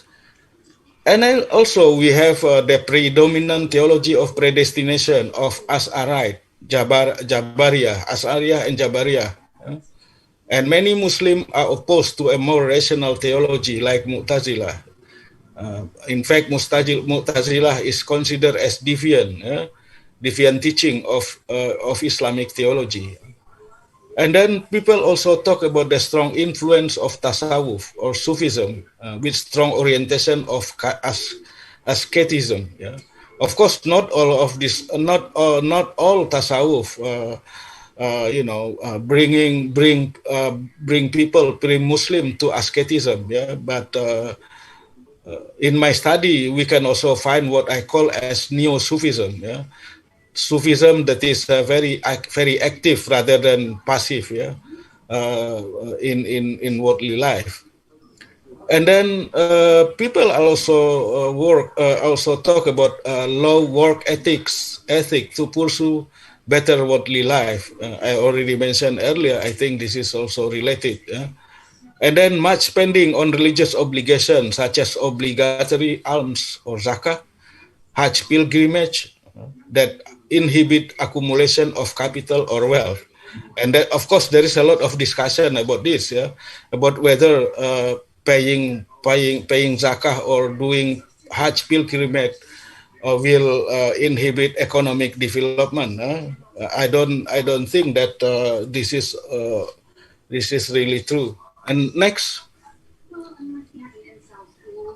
And then if we talk about Islam and sustainable development, of course, Islamic concept of sustainable development is basically theocentric, not anthropocentric, meaning not only for human being, not only for the benefit of human being, but we need also to take consideration the theocentric aspect of development, sustainable development.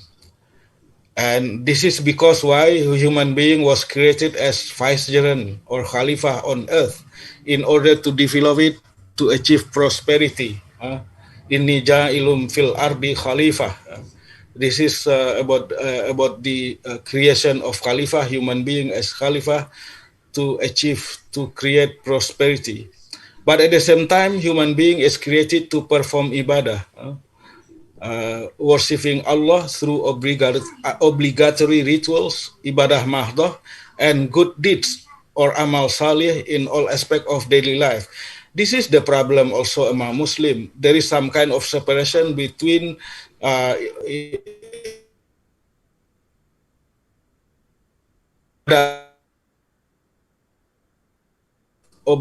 good in daily life. Some Muslims feel that there is no relation between what you are doing. Like, for instance, if you search for knowledge, and then the search for knowledge is not considered as ibadah. It is considered as a worldly deed rather than religious deed. And then next, prosperity should for greatest benefit of human being, not limited for Muslim only. Next,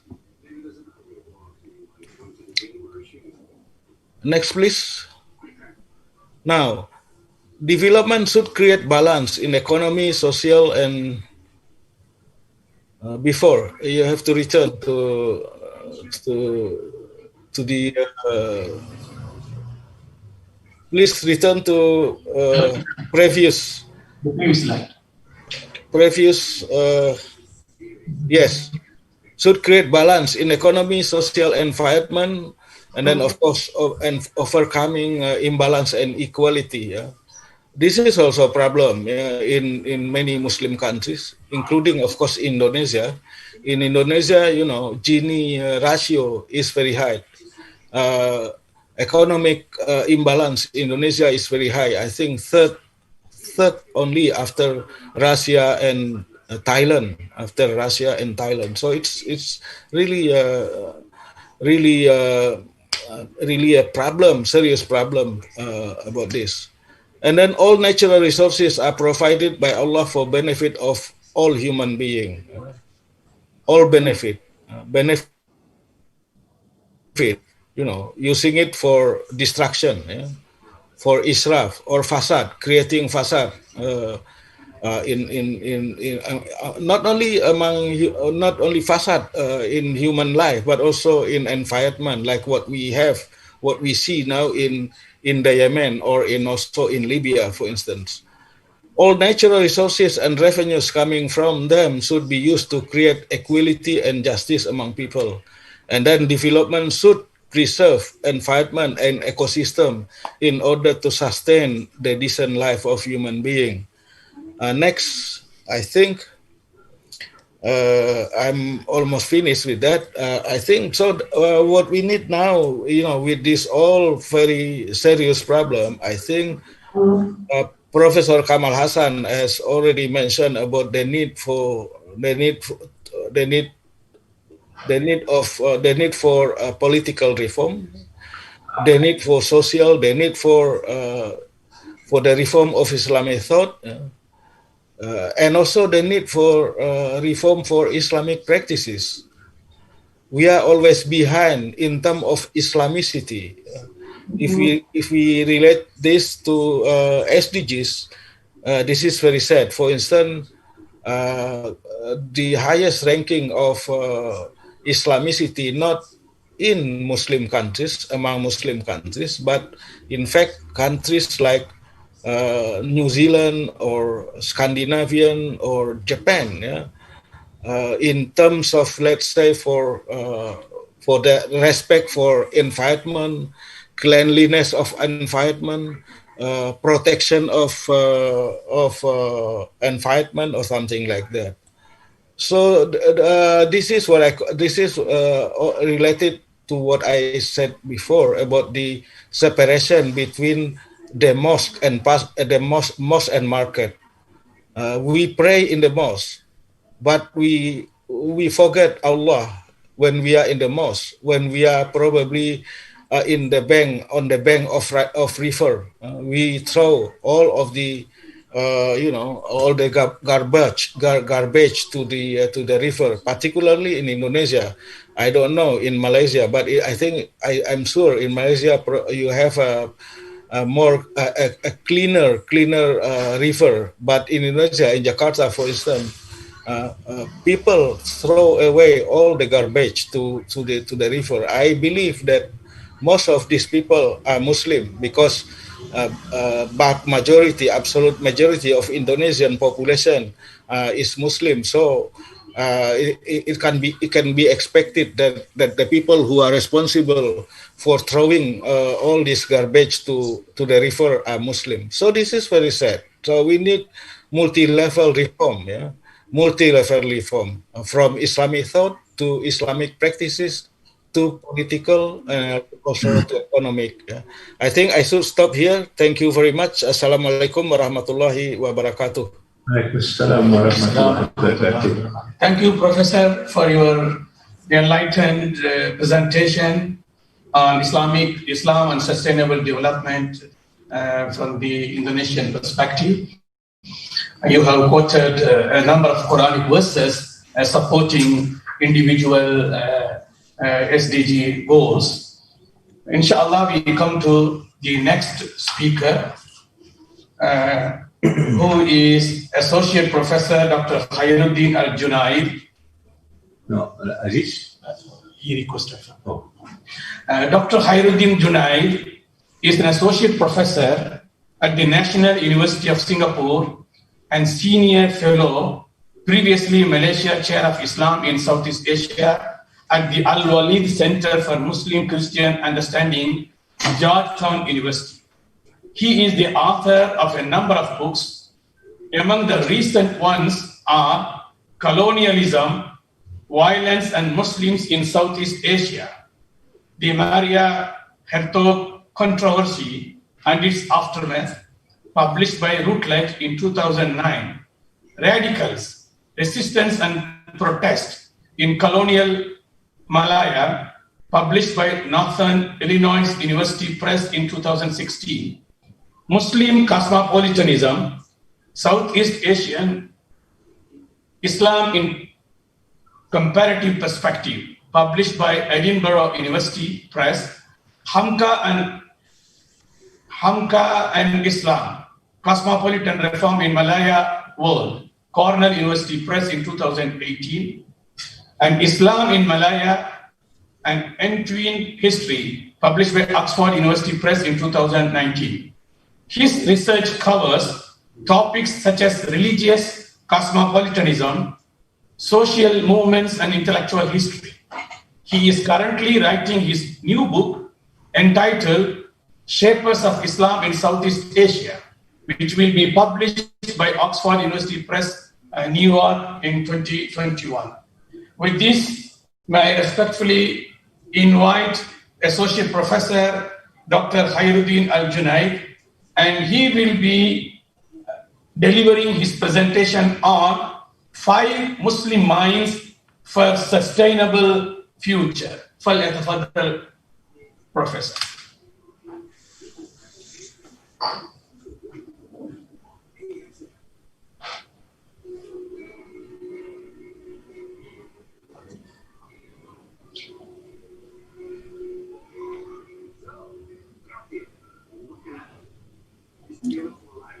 Anything? Okay, ask you to unmute.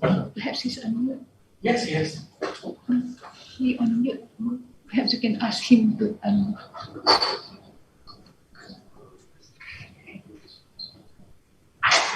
Okay. Assalamualaikum warahmatullahi wabarakatuh. Alhamdulillahirabbil alamin wassalatu wassalamu ala asyrafil anbiya'i wal mursalin wa ala alihi wa sahbihi ajmain. First and foremost, I would like to thank the organizers for inviting me for this very important international webinar.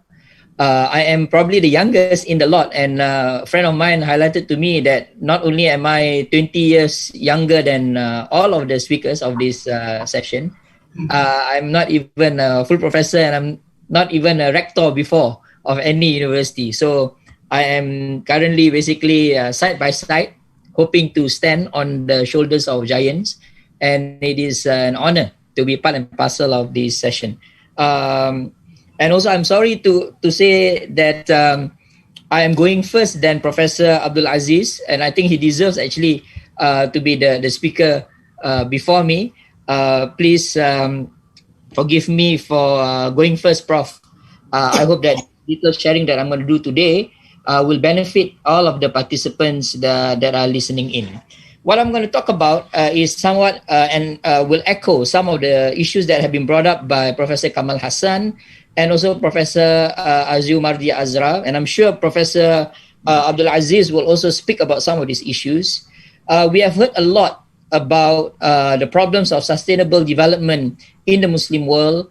And we have heard a lot about some of the approaches that have been taken by many of the intellectuals as well as people on the ground on how to maintain a sustainable future for Islam and for the Islamic world.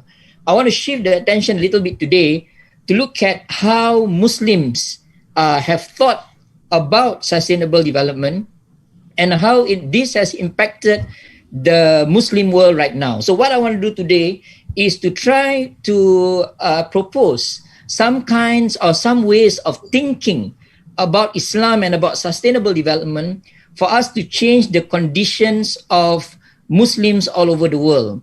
And through this, I hope to initiate a kind of intellectual movement through IIUM with the help of all other universities that are involved today. And I hope that we will together initiate a paradigm shift in the Muslim world on how we are approaching the environment and societies that we are living in. So take my presentation today as a thought in action presentation and not only an attempt to theorize and explain what is happening in the Muslim world. Take note that I come from Singapore, a Muslim, a country where Muslims are minorities. So I don't have the liberty to comment too much about people who are from majority countries, but I hope that being small in size and also in terms of experience can help to illuminate some of the problems that are faced by Muslims elsewhere. So what I want to do today is I'm going to go on 3 directions. The first is I'm going to talk about what Professor Kamal Hassan has spoken about just now. How do we actually measure sustainable development, and what are some of the problems of all of these measurements and criteria that have been put forth? Professor Azra has also talked about it just now. I want to emphasize on certain points. Secondly, I want to talk about the Muslim world. And here, whenever we talk about the Muslim world, and I like it that the professors before us have been very honest about what's happening to the Muslim world, I'm going to push that level of honesty to the very extreme if possible, and try to be as brutally honest as possible about what's happening to us right now, why we are such a problem to the world and to ourselves, and what we need to do to change this. And then the last step that I'm going to take is to talk about the 5 Muslim minds that we need to nurture, we need to develop, we need to talk about, and we need to practicalize for us to have a sustainable future, not only now, but also many generations to come. And then we're going to have our questions and answers. I will stick to the 20-minute time limit that I have. So let's begin first by talking about the measurement of sustainable development. Today, our keynote speaker has spoken about the sustainable development goals that have been given to us by the UM. And I think these sustainable SDGs that have been offered to the world is something that is notable and something that we need to look at very, very seriously. If you look at all of the 17 goals and the state of the Muslim world, very few Muslim countries have actually achieved these 17 goals. But there are problems with the sustainable development goals that are given by the UN. And among the problems is that we have many missing dimensions within these goals that have actually caused the recurrence of certain problems that we see in many parts of the world. We don't have within these goals a measurement of the state of morality in many countries all over the world. Hence, we have Western countries and even Islamic countries that may be very advanced in terms of technology, in terms of income equality, in terms of eradication of poverty, in terms of infrastructures, in terms of institutions, in terms of how it has managed many aspects of life in that country. But we have declining morality, and we don't have to go far, travel into any European, North American, and even Islamic countries that we see endemic corruption, we see problems of cheating all the way up in the level of governments to all the way down in the level of society. Whenever I go to Indonesia, the joke that has always been told to me by fellow Indonesians has always been that the level of iman of the people, the level of iman of road sweeper in Singapore is higher than the level of iman of some of the most powerful scholars in Indonesia. And then when I ask a fellow Indonesian, why does he say that? He would tell me that the road sweeper in Singapore is afraid of corruption. But someone who's trained in Islamic studies or who is educated in Indonesia may not be afraid of that. And this is the problem that we have. So morality is not measured. And secondly, family life is missing in the SDGs that have been offered to us. And the reason is because the world has shifted in terms of its conception of the importance of the family. So you have countries that are very, very much developed, but family life has been breaking down.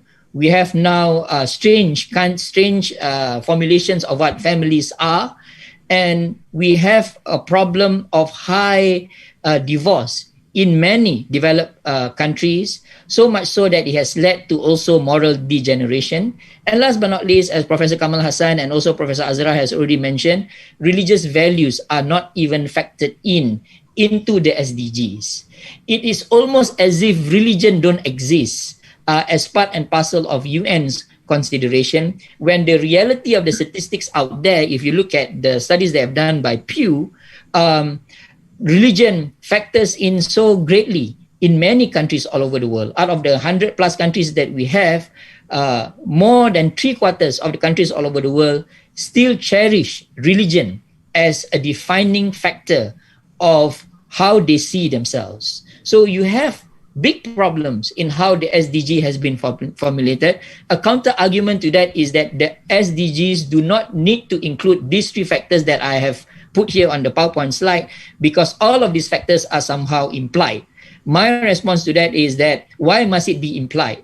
Why can't these factors become the center stage of what the SDGs are supposed to be? Because if we are really seriously talking about sustainable development, we should talk seriously about the state of public morality and personal morality, the state of families in societies all over the world, and also the state of religiosity that shapes families and moralities all over the world. So I want to just push forth the point that the SDGs do not give us an enough or sufficient enough measurement of how should we actually look at sustainable development. And that leads us now to the Muslim world. Now we know that in Islam, moral values is basically at the peak of what being a Muslim is all about. That religion, of course, religious values are part and parcel of what being a Muslim is all about, and that family forms the core unit of an Islamic or a flourishing Islamic society. Do Muslims actually value these three sustainable development goals that have been neglected by the UN? The reality is such that they do not. And here I want to put forth the first statistics, which is on Muslims in the UK. We would expect that Muslims in the UK would be the more advanced societies than as compared to all over the world. But the reality of the situation in the UK is such that the poorest people in the UK are actually the Muslims.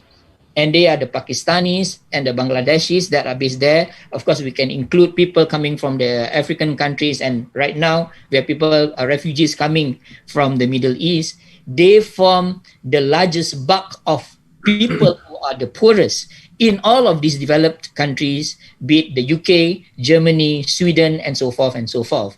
And the poverty that you see among Muslims in the West, in the developed West, is actually a microcosm of the poverty that you see all over the Muslim world. Let's face it, the statistics that have been produced even by Muslim scholars tell us that 35% of the 2 billion people that you see all over the world are now residing in Muslim majority countries. So we are in a kind of a double bind. As minorities, we are poor, and we don't have to go far. We can look at some of the ASEAN countries where Muslims are minorities, like Timor-Leste, for example, and Cambodia and Vietnam and so forth. But even as Muslim majority countries, we are amongst the poorest in the world.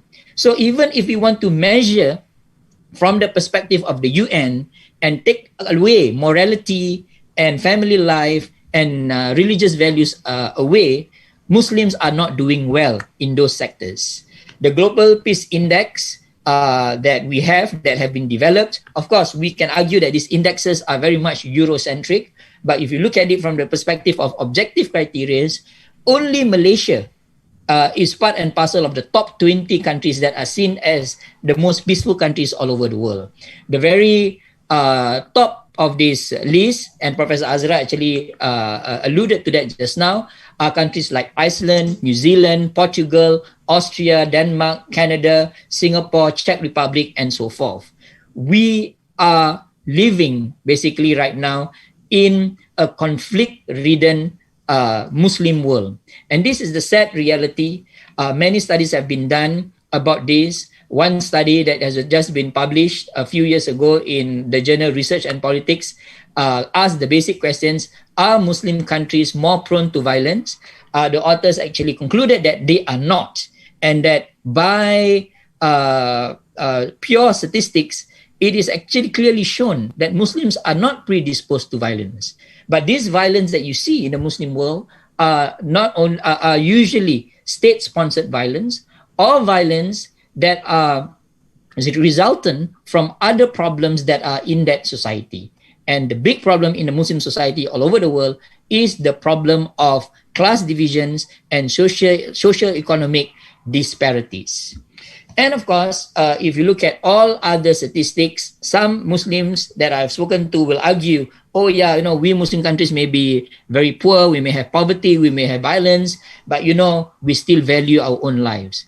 Muslims do not kill themselves. Well, the reality is not as such. If you look at the statistics on suicide, whether Muslims actually value their lives, among the highest suicides are found in countries like Kazakhstan. So Kazakhstan is the fourth highest, has the fourth highest suicide rates all over the world. If you look at other countries in the list, number 90 is Turkmenistan, and then you have Uzbekistan, Kyrgyzstan, Tajikistan, and others. So most of the Central Asian countries are majority Muslim countries, and they suffer from high levels of suicides. The COVID pandemic has shown that the strength of faith is so important in ensuring that suicides don't happen. In Malaysia, and I've read reports, as well as in Indonesia and other parts of ASEAN countries, suicides are on the increase, even among Muslims,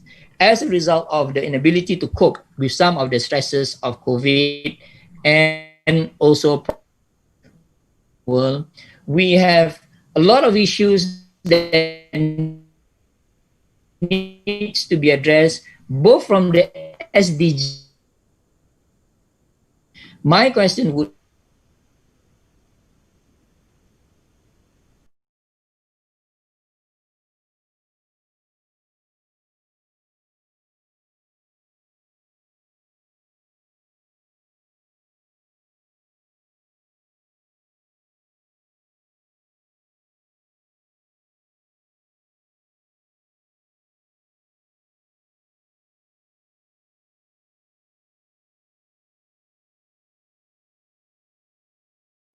smell. When you smell something bad, that is where the mosque is going to be located. And this is the sad reality of some of our Muslim countries. The dirtiest places are sadly the places of worship. What is the problem here? The problem here to me is actually the crisis of the mind. And this is actually the project of IIUM when it first began. And we need to bring back this project of the reformation of the Muslim mind to ensure a sustainable future for the Islamic world. And I am very much inspired by the book of Howard Gardner, and I fully encourage all of the people who are listening today to read this book. I disagree with many of his conclusions in the book, but what is very notable about this book is that Howard Gardner is saying that we need not only analyze the problems of the present, but we need to prescribe some solutions for the future by transforming the minds of the people out there. And this is what we need to transform Muslim minds in order for Muslims to prepare for the future. I am saying that there are 5 Muslim minds, and here taking from Howard Gardner, that we need to develop. The first Muslim mind that we need to develop is a law-abiding mind. One of the big problems that we have in the Muslim world is that we have a lot of laws, but we have people who do not follow the laws. And we don't have to give examples on this. The issues of corruption, the issues of homicides, and so forth are all caused by Muslims not being able to follow the laws that is out there. And the infringement of laws, be it at the smallest level, at the everyday level, to the level of the state, has resulted to the lack of state's ability to ensure sustainable development. And this is where Prof. Kamal Hassan just now mentioned about the writing by Professor Hashim Kamali. I would like to draw everyone's attention to one of his papers, which is called The Actualization, Taf'il, of the Higher Purposes of Maqasid Sharia. I think we should move from talking about Maqasid Sharia to looking at how we can put it to practice. How we can ensure that the societies out there, the Muslims out there, not only know the Maqasid Sharia, not only know the laws of Islam, the Sharia of Islam, but implement it in their daily lives. To be in fear of infringing the laws is our first step to ensuring a sustainable future. To fear throwing rubbish on the ground and not throwing it into the garbage bin is the basic micro thing that we need to teach every single Muslim child. So this law-abiding mind, the ability to follow the law, is to me the first mind that we need to develop in the future. If we can train someone to ensure that after he has used the toilet, he would clean it so that the next person that comes in would have a clean toilet, we can change the world. And I always say this everywhere I go, that if we can ensure that the dirtiest place in where we are is the cleanest place, like the Japanese, we can go a long way. Go to Japan, go to Korea, and go to their toilets and you see clean toilets. But we cannot do that because we do not know how, and our minds are not trained to ensure that laws, not only laws as in the country's laws, not only laws as in the state laws, but the laws of society, the laws of nature are abided to. So this is the first, the law-abiding mind. The second mind that we need to develop in the Muslim world is the conservationist mind. The mind that conserves things around them, that do not destroy things. If you look at many Muslim countries out there, one of those things, and if anyone has traveled to Egypt and many parts of the Arab world, one of those things that we observe in many of this Arab world is the abundance of vandalism everywhere you go. People vandalize things because they do not want to conserve their environment. And the conservationist mind is a mind that sees things in perpetuity. A mind that sees that if he or she destroys something, somebody else cannot benefit from that thing. And this is the mind that can be developed when a person is taught from the very beginning how the world around him or her is actually important not only to himself, but also for the generations to come. And when we talk about the conservationist mind, we're talking about the love for the environment, not only for the love of Islam, the love of oneself, to see that the environment is something that has to be conserved for the future of the generations to come. So that's the second mind, to see that everything has to be made sustainable and that the little things that we do, such as throwing a pen that could be recycled anywhere, or buying things that could not be recycled, would have implications on the environment as a whole, can actually change the conditions that is out there. So that's the second. I hope that everybody is still with me. I'm moving at a F16 pace because I want to try and complete it in 20 minutes. The third mind that we need to develop is the humanitarian mind. Like it or not, murder, violence, conflict is actually part and parcel of the Islamic, or not Islamic, sorry, of the Muslim DNA. And this is the problem that we have right now.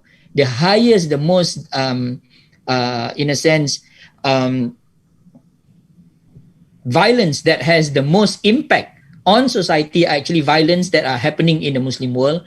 We do not need to cite examples. The state of Syria, Yemen, Afghanistan tells us that Muslims right now lack the humanitarian conscience. So I would like to direct everyone's attention to this book by W.R. Smith, where he talks about the inability of the modern man to understand that he or she has the responsibility to preserve another human's life. And because Muslims have forgotten this tradition of theirs, they are very much involved in the humanitarian crisis that is happening right now in the Muslim world. And when we talk about Islamic thought, the Quran is very clear about this issue, that if anyone kill a person not in retaliation of murder and to spread mischief on land, it would be as if he killed all of mankind. And if anyone saved alive, it would be as if he saved all of mankind. We need to develop minds that think about how we can save other people's minds. And this would encourage innovations that would ensure that new products are formed, so much so that people's lives will be preserved by it. One of those things that I've been thinking about lately is actually handphones. These handphones may be helping us to improve communications all over the world, but it has shortened our mortality. Many studies have shown that people are now dying in their sleep, right? And the reason has to do partly because of technological overdose. Young people, be in Singapore or other places, they're just dying, sudden death. They don't wake up the next morning because they've been using the phones, the technologies endlessly. How can now we Muslims think about new technologies that do not make us addicted to devices, but able to communicate in ways that recover our sense of humanity. It is quite clear that what the handphones have done to us is to dehumanize us. We even talk to our families, we chat with our families at homes through WhatsApp, Twitter, and others. And this is a sad reality. You go for dinners, you go for lunches, the humanitarianness is already gone. Everybody's hooked onto the handphone. So we need to think, how do we actually recover this humanitarian mind to recover our sense of humanity? And the next mind that we need to build is an ethical mind, a mind that thinks about ethics, on how we can carry ourselves in the ways in which Islam teaches us to be exemplars in society, to do things that are ethical and not only by way of achieving instrumental ends. And this is a message to all of the scholars that are listening right now. We have a corrosion of ethics in the Muslim world of thought. Right now, and I hear this a lot from friends all over the world, the chase is for Scopus, ISI, all of these matrices that are actually not helping in intellectual development. In the pursuit of all of these metrics that we are so in love with, Muslim scholars have become unethical beings. We have people taking the works of others without acknowledging, basically exploiting students and staff just to rise up all of these rankings that we have out there. We need to change this. We need to resist many of these developments that are taking away the ethics that are with us. Take note that all of these ethics begin with scholars and it will be projected back into society. I would like to quote here Alija Azarbegovic, who said that all power in the world starts out with moral firmness. Every defeat begins as moral failure. All that is desired to be accomplished must first be accomplished in the souls of men. That if we lose our ethical compass, if we lose our moral compass, we lose our standing in the world. Never mind if the world wants to use instrumentalist criteria to achieve their ends. Because to me, such successes are short-term. Any community that holds on to its ethics, and we see this amongst Muslims in the past, they will advance because their ethics become the compass by which they move.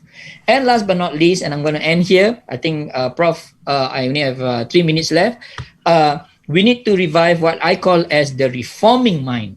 The mind that is open to reform, that do not sit and be comfortable with traditions. If things need to change, change it. Do not hold on to things that do not help the community to progress. Make our environment nicer by improving our infrastructures and change the ways in which we think about Islam in order to move forward and to bring the whole Muslim world to a new direction. And this is where Hamka provides for me one example of someone who, during his time in the 1960s, were informing Muslims in Southeast Asia and beyond to try and bring together different ways of thought to come up with a new dynamic, a new way of thinking to push societies forward. And to have a reforming mind is to also have an inclusive mind, to read widely, to learn from the West and from Islam, and to fuse all of these ideas together to form new ideas for the future. I would like to give a little bit more attention to Professor Osman Bakar's book, which I think ought to be made a topic of discussion right now in the midst of this pandemic crisis. What has come forth to the world is the importance of science and medicine. Left unchecked, the science and medicines that have been offered and produced for the sake of humanity can somehow move to a direction that we do not want. And this is a direction that is, as I said just now, more materialistic driven and instrumentalist in nature. We need to bring back discussions about the Islamic philosophy of science, how Muslims can also conceptualize science and medicine in their own way, and through it give birth to new vaccines, to new solutions to these problems of pandemic that do not transgress the whole being of a human being and would help the people out there who is suffering amidst of this pandemic to move forward and to enter into a new reality that is incongruent not only with Islam but also the universal values of mankind. So these are the 5 Muslim minds that I hope that we will consider in our deliberations of how to ensure a sustainable future for the Muslim world. This list is not at all exhaustive, but I hope that it will provide some points of reflection for us to think about, and for IIUM, especially a university that I hold in very high esteem, to develop and to encourage the rise of institutes, centers, and research that could give birth to 5 Muslim minds for a sustainable future for Islam and mankind as a whole. Assalamualaikum warahmatullahi wabarakatuh.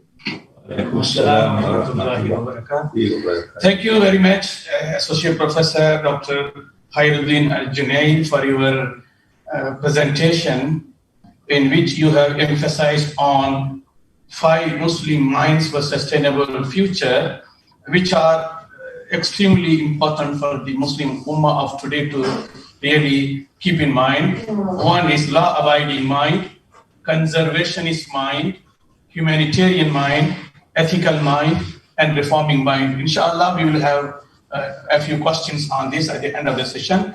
Our last speaker is Professor Dr. ABDELAZIZ BERGHOUT, who is a former Deputy Rector, Internationalization and Global Network, IIUM, former Sheikh of the International Institute of Islamic Thought and Civilization, ISTAC, former Dean of Corporate Strategy and Quality Assurance, IIUM, member of the Board of Directors of the Center for Higher Education and Scientific Research Ethics, ISTAC, in collaboration with Amir Naif University. He is currently the member of that board. He serves as a professor of Islamic Studies and Civilization in the Kulliyah of Islamic Revealed Knowledge and Human Sciences, International Islamic University, Malaysia. He has credit of publishing 11 books and 60 over scholarly articles in indexed and refereed journals locally and internationally. Professor Berghout received several awards locally and internationally, among them the Jewels of the Muslim World, OIC Today and Organization Islamic Cooperation Malaysia International Award in 2019, Best Scientific Book Award, Social Sciences category, English Islamic Science University Malaya in 2019, Award of Best Scholar and Contributor to Development of the Islamic World, International Moderation Forum, Jordan, 2019, Award for Dedicated Leadership and Services, IIUM Maulidur Rasul Award in 2015, and Visenium Appreciation Award, Ma'adin Academy, India in 2015, and lastly, Ajman Award for Quality and Excellence from the ruler of Ajman. Professor Dr. ABDELAZIZ BERGHOUT will be speaking on Islamic thought and sustainable development towards a comprehensive framework. فليتفضل Professor Dr. ABDELAZIZ BERGHOUT. The floor is now yours. Bismillahirrahmanirrahim. Assalamu alaikum wa rahmatullahi ta'ala wa barakatuh. Prof. Zul, Prof. Kamal, and our respected colleagues, learned professors and doctors, brothers and sisters, Assalamu alaikum wa rahmatullahi ta'ala wa barakatuh. As you see my situation, being the last speaker, it's known that professors in general have the art of summarizing what has been said by all our learned professors and doctors.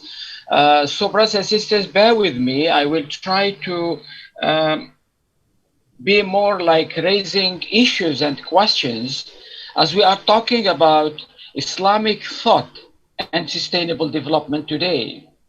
And I think our Professor Zul, in fact, has already summed up the priority and summed up the main important question that we should be asking. It's actually all regarding what can Islamic thought do, or what kind of a discourse that we need today to answer all these questions, whether question of development or sustainable development or any other questions. It's the dynamism of Islamic thought that can tell us the possible answers.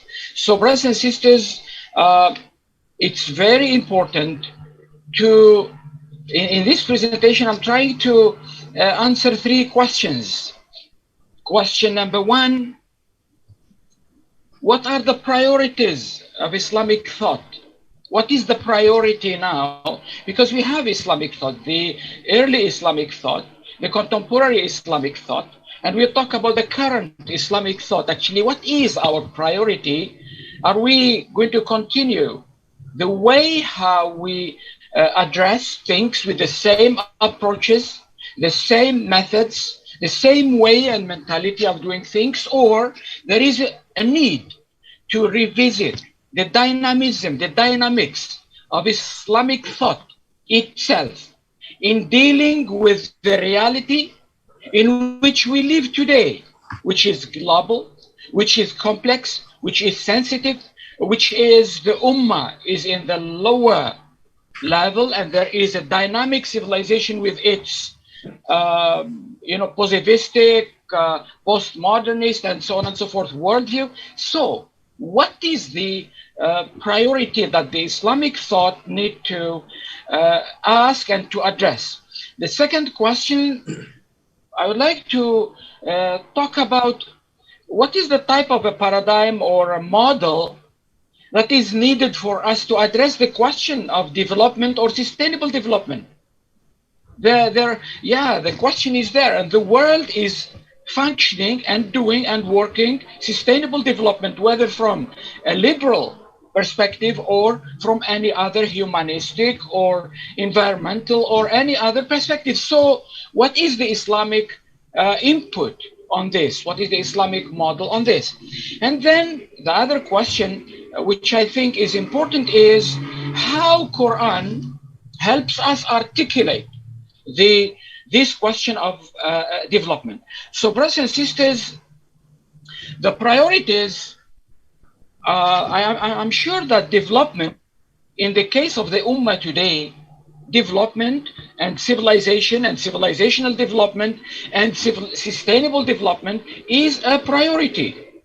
So I don't see that there is a big issue to identify sustainable development, civilizational development as one of the main priorities of the Ummah, as we are trying our best to rebuild our civilizational capacities to activate or reactivate or in fact introduce Islamic civilization, which will actually answer or to be a response to our problems today.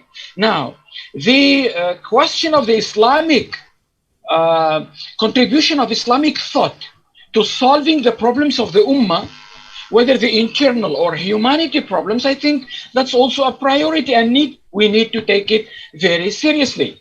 So there is a question also when we deal with Islamic thought, and also we deal with sustainable development or development for that matter, there is an issue of the bigger picture, the bigger design, the strategic view of Islamic thought and its role and function in all this things which are happening. The issue of interdisciplinary, multidisciplinary, and transdisciplinary capacities and abilities, not only of the Muslim universities, but the Muslim scholars, the Muslim researchers. Are we able, if we are talking about Islam and the model of Islam as rahmatan lil alameen, as a model which is covering dunya and akhirah, and seen and unseen, and material and spiritual, so where are we in terms of our capacities and abilities of ijtihad to do this? Because sustainable development by its nature is a transdisciplinary kind of a model. it's a multidisciplinary kind of a model. So let me, based on this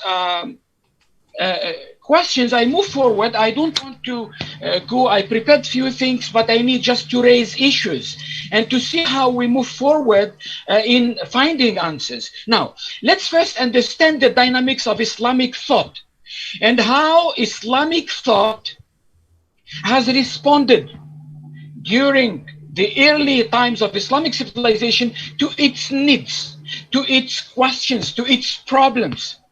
So, brothers and sisters, I selected here 6 scholars to show you the strategic thinking or the system analysis thinking, which we are lacking today in many of our endeavors, where we start segmenting thought, concepts, ideas. So we lose that ability to synthesize and see the issues and problems from a multifactorial, from a synthetic and kind of a networking system analysis thought, so that we understand the phenomenon properly from all the perspective and aspect. I take the example of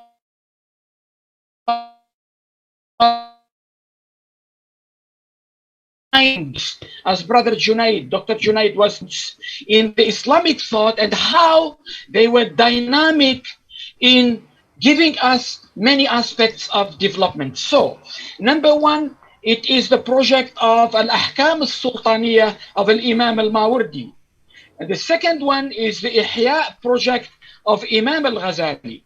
The third one is the project of saving the Ummah in the time of critical contexts. It's Al-Imam al-Juwayni.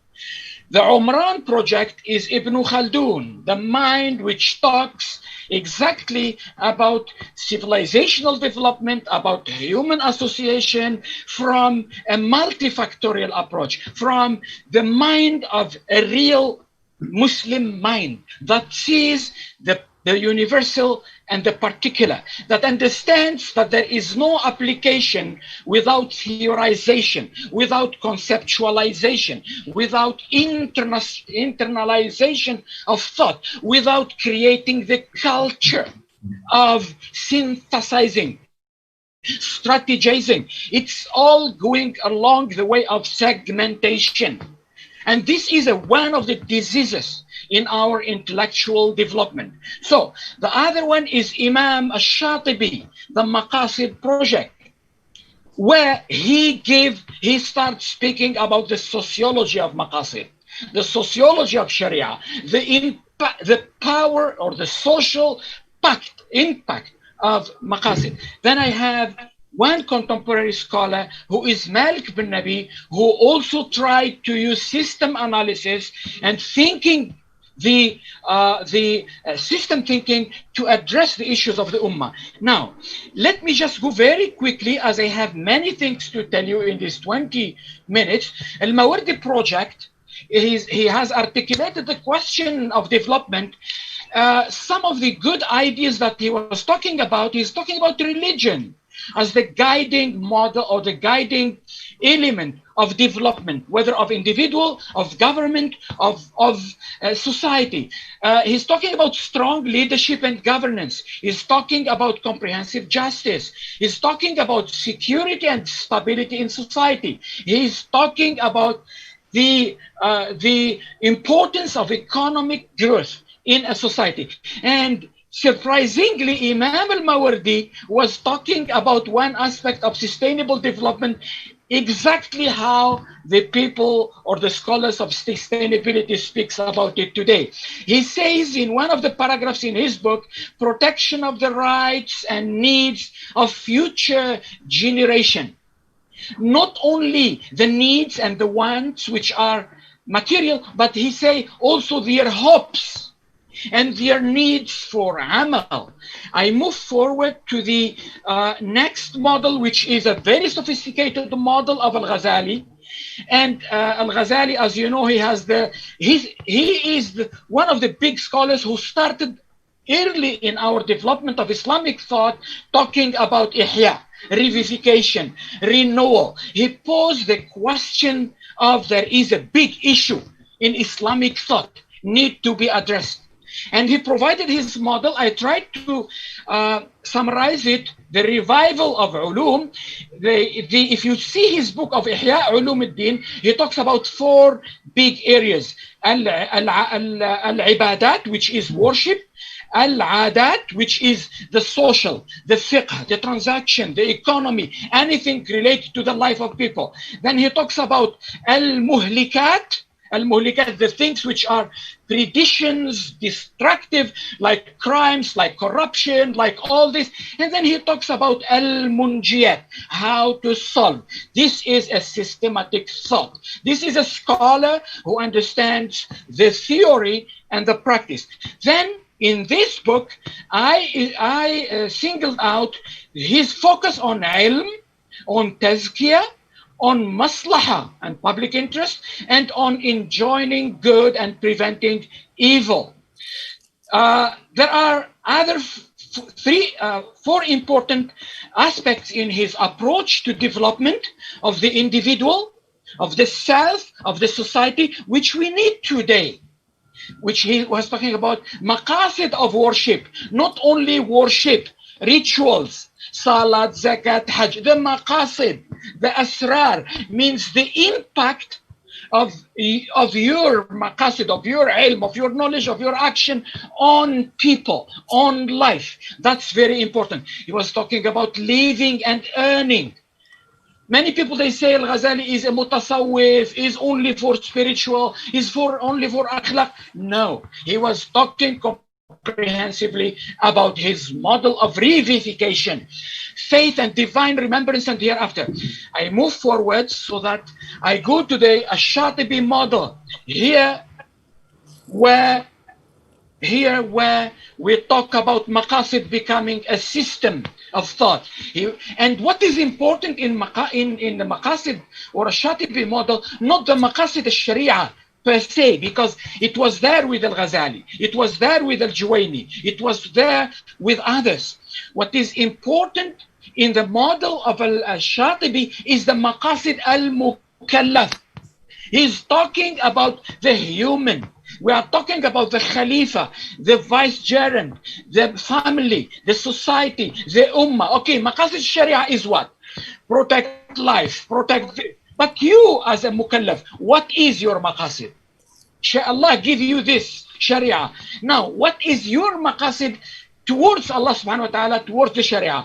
Shatibi put it very nicely in one nice text. He says, the maqasid of the mukallaf is to free and liberate himself from his own desires and grips as a servant of Allah with his own choice, as he is a servant or abd of Allah without his choice. So Imam Shatibi talks about the impact of maqasid when we see it in the institutions, in life, in culture, in what we do, in all aspects. So the concept of maslaha important, the concept of ijtihad and creativity is important. In the model of Imam al-Shatibi, we need to talk about the social impact of the maqasid. We need to talk about the ethicality of Sharia, the ethical and the value and the practical aspect of Sharia. He talks about the reviving of ijtihad, and this is needed. He talks about the humanization of Islamic law. And I think this is very important, as Tansir Zul mentioned about humanization of humanizing education. Here we are talking about this concept from within the core of the maqasid al-Sharia. I move forward. As I go to the model of Ibn Khaldun, we come to a person who introduced the Ilm al-Umran. And in Ilm al-Umran, if Ibn Khaldun, if we are talking about civilizational development or sustainable development from an Islamic perspective, religion, important. Human association, which is civilization, is important. State is important. Dynamics of al-Asabiyya is important. I don't want to go into the details. So, brothers and sisters, in the model of Ibn Khaldun, worldview, ethics, and values are important. Governance, economy, science, education, handcrafts, industries, business is very important. Ijtihad, competencies, and malakat are important.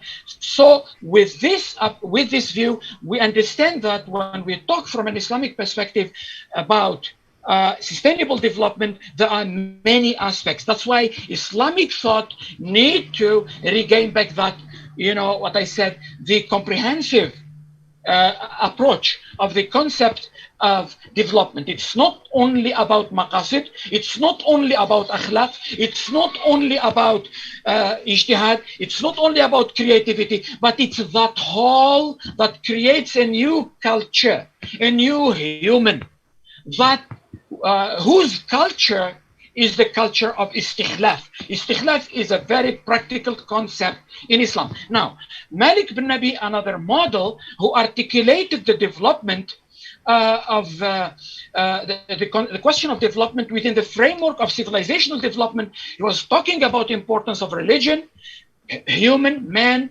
soil, which is land, which is resources. He talks about society. He talks about the need of the material and spiritual balance. He talks about the importance of culture, social, education, ethics. According to Malik bin Nabi, whatever theories you create, whatever epistemologies you create, if they don't translate into daily actions in any place, in any institution, and they reflect the simple values of Sharia, of Islam, like love, respect, unity, dynamism, efficiency, helping, brotherhood, let's say, not being a corrupt. He says that whatever models we put, they should in the end result into the character, one of the characters of Prophet Muhammad ﷺ, as the Quran says, وَمَا أَرْسَلْنَاكَ إِلَّا رَحْمَةً لِلْعَالَمِينَ, and also his Quran says, وَإِنَّكَ لَعَلَى خُلُقٍ عَظِيمٍ. This is the social radiation of ethics and values, not just for spiritual and ritual perspective. Now, I move forward. Professor Kamal mentioned about the Dr. Awad Al-Jiyusi, who is one of the scholars who wrote a book about sustainability. I summarized his model in this chart here. It talks about ijtihad, need for ijtihad and creativity and innovation.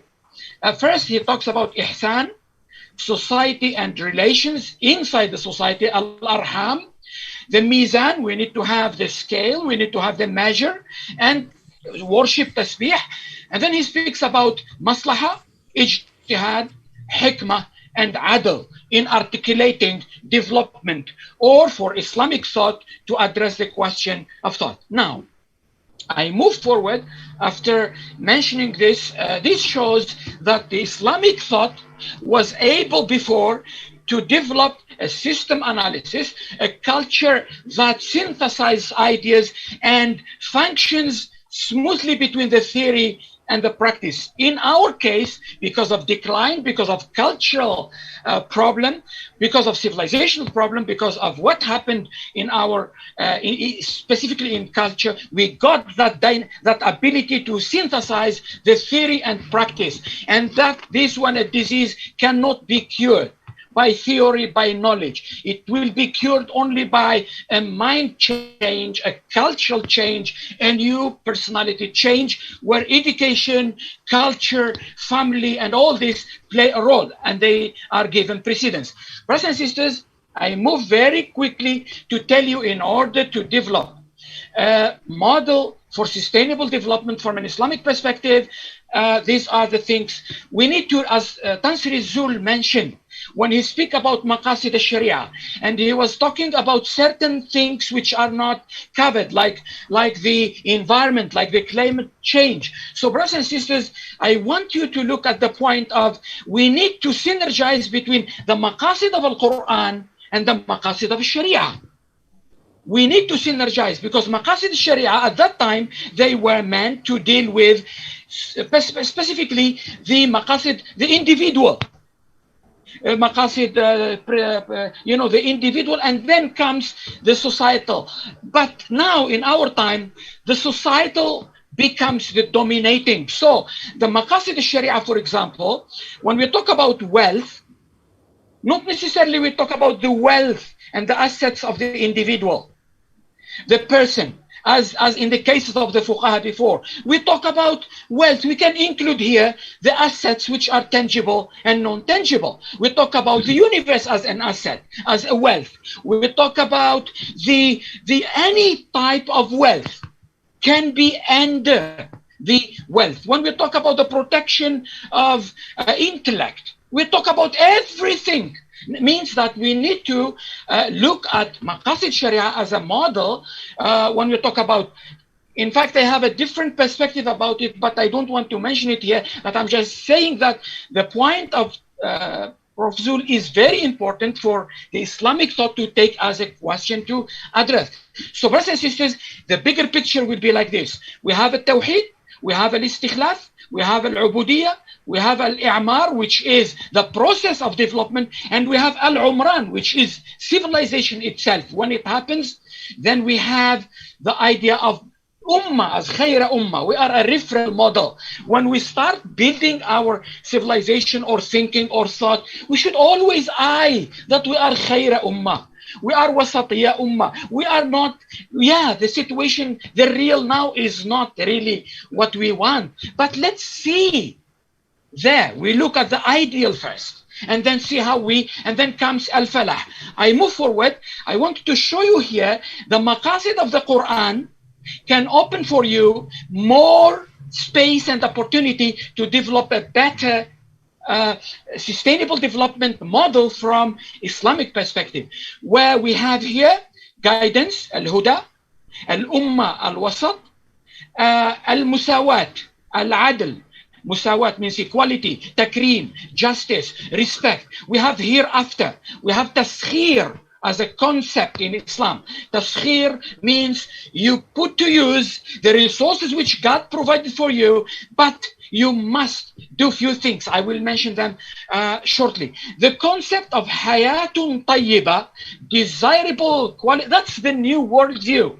The new discourse of the Islamic worldview should be centering about hayatun tayyibah, the desirable life which the Quran projects. And this actually surpasses the simple concepts which you hear today. The concept of istikhlaf and umran, the concept of prophethood, and so on and so forth. I move forward so that I will not keep you.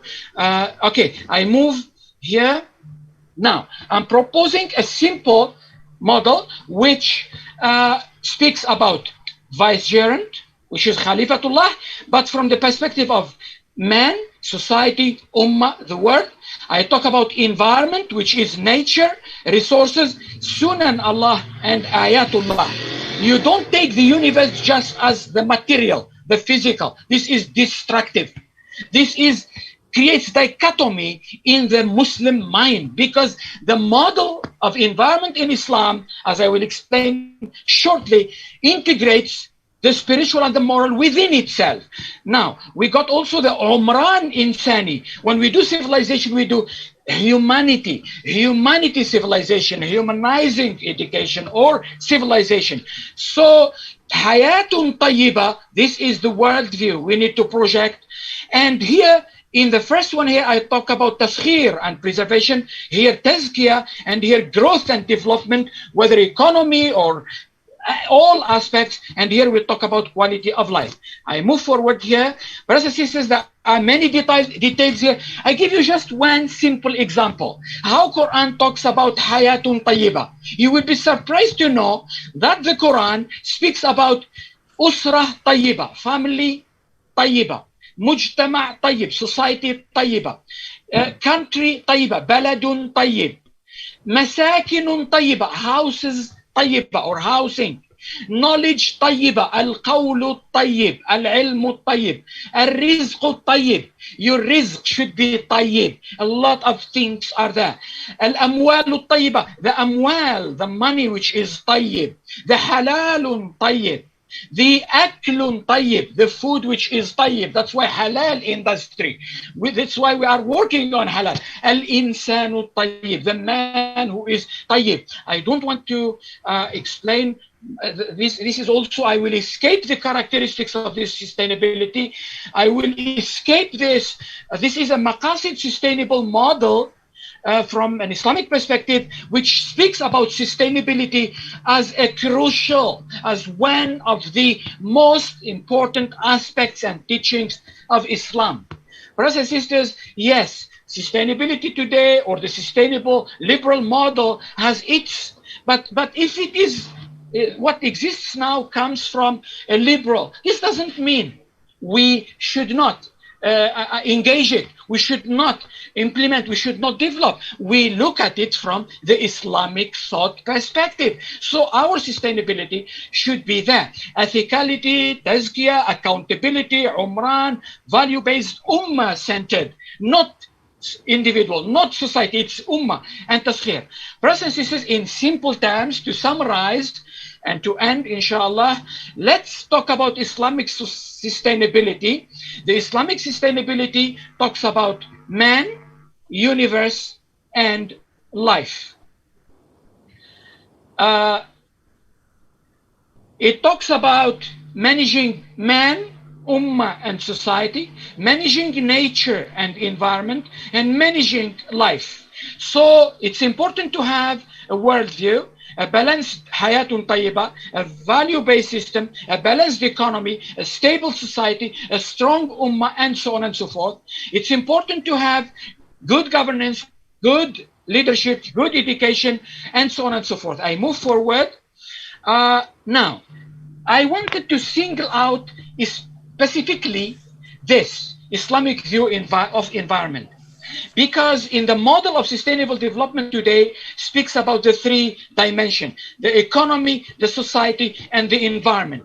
Let's see what we have here. In this model, we talk about the human, social. The concept of environment itself in Islam has few dimensions. The natural dimension, the natural dimension, or the natural environment dimension of environment, where we talk about the living and non-living, talk about earth, about heaven, about sea, about air, about resources, about musakharat, about tayyibat, about geographical places. That's all is there. Then the other aspect of environment in Islam is the human environment. There is one scholar called Ibn Abdul Rabbihi, the one who wrote the Al-Aqd al-Farid. He is the first, I think, human scholar who defines environment in a technical manner as you define it today. In his book, Al-Jumana, he says environment means the social and natural space in which people live. And that environment and social space has impact on people, on culture, on health. And we need to address this. The other aspect, it's the human social aspect of environment in Islam, is life, transactions, relations, culture, civilization, ethics, economy. The last, I just moved, the divine spiritual aspect of environment. Brothers and sisters, we look at the environment like a source of energy. No, that's for a Muslim. In our model, what you see as appearance is the least thing you should take care of, or you should care of. What you should care of is the sunan of Allah in the environment, the ayat of Allah in the environment, the asma of Allah in the environment, the system, the aesthetics, that's the education that we want. That's the new knowledge which we want when we teach sustainable development. So I just move as time does not permit. This one just I talk about a spiritual environmental ecosystem is needed. Brothers and sisters, to end, in order for this concept of environment, brothers and sisters, Islam doesn't talk only about taskhir, of environment, doesn't talk about the use of the resources. There are 5 degrees, 5 levels of dealing with the environment, with the universe. The level 1 is, the Quran used the term tamheed and tadleel, means Allah made the earth, made the universe, made the resources, made all this ready for you. Tamheed, mumahad, ready for your use. Then we go to the level of taskhir. The opposite of this is the negative exploitation and ethical use and misuse of the universe. The other level, how we deal with the environment, is the ta'mir. The umran, the ta'mir, doesn't stop only there. It's not only about that. We do taskhir, we do ta'mir, and then we do protection and ri'aya. We preserve and we care for the environment. And the last level, which is islah. Look at this, what Allah subhanahu wa ta'ala says in the Quran. لا تفسدوا في الأرض بعد إصلاحها. Don't create corruption and mischief and trouble and global warming and all this on earth after it is made Islah. So brothers and sisters, these levels need to be addressed. So there are many things here to address, but unfortunately I need just to end with this great saying of this scholar: stay away from negative people.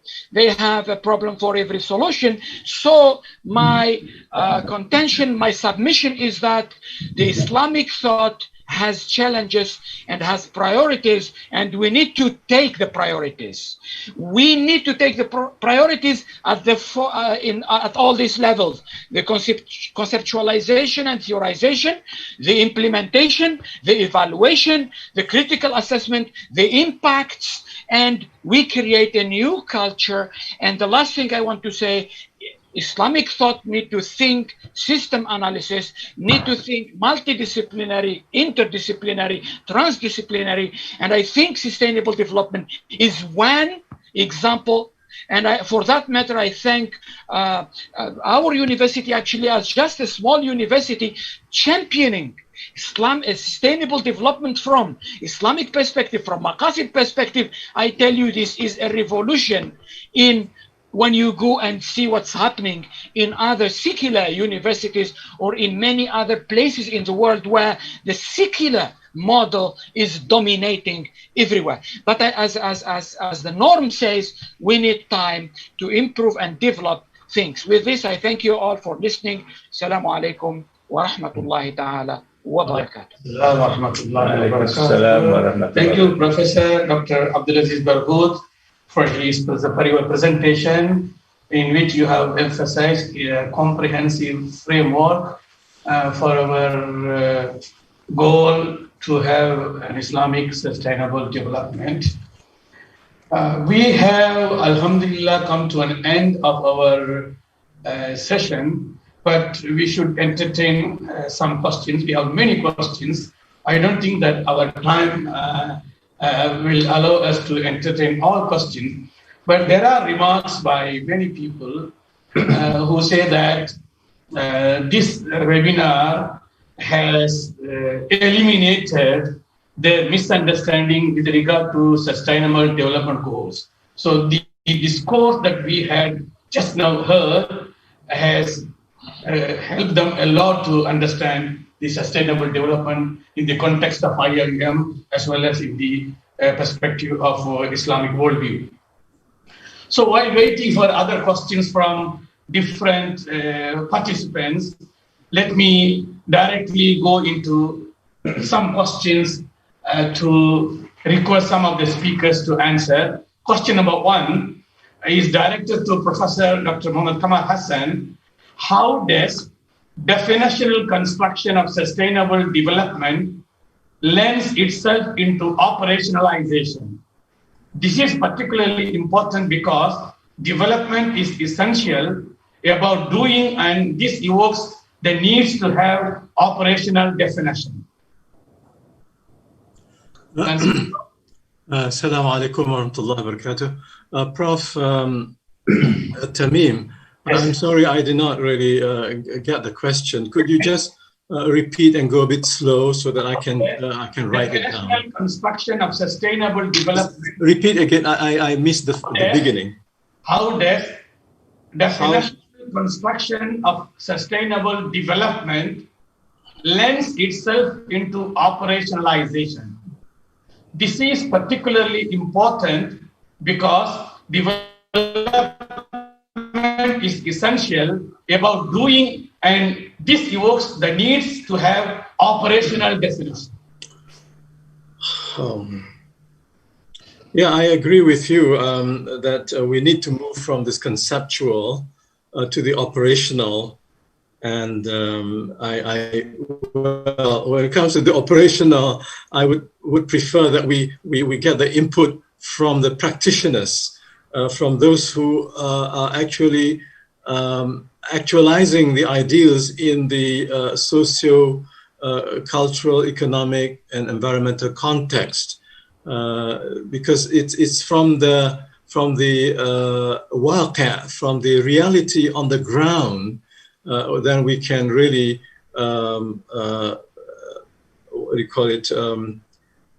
We can really come out with the different steps, practical steps to reach the goals. So I have not addressed the operational definition. I expanded on the conceptual, which I thought was quite restrictive.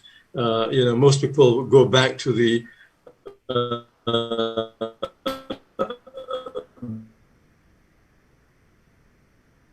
definition 1985.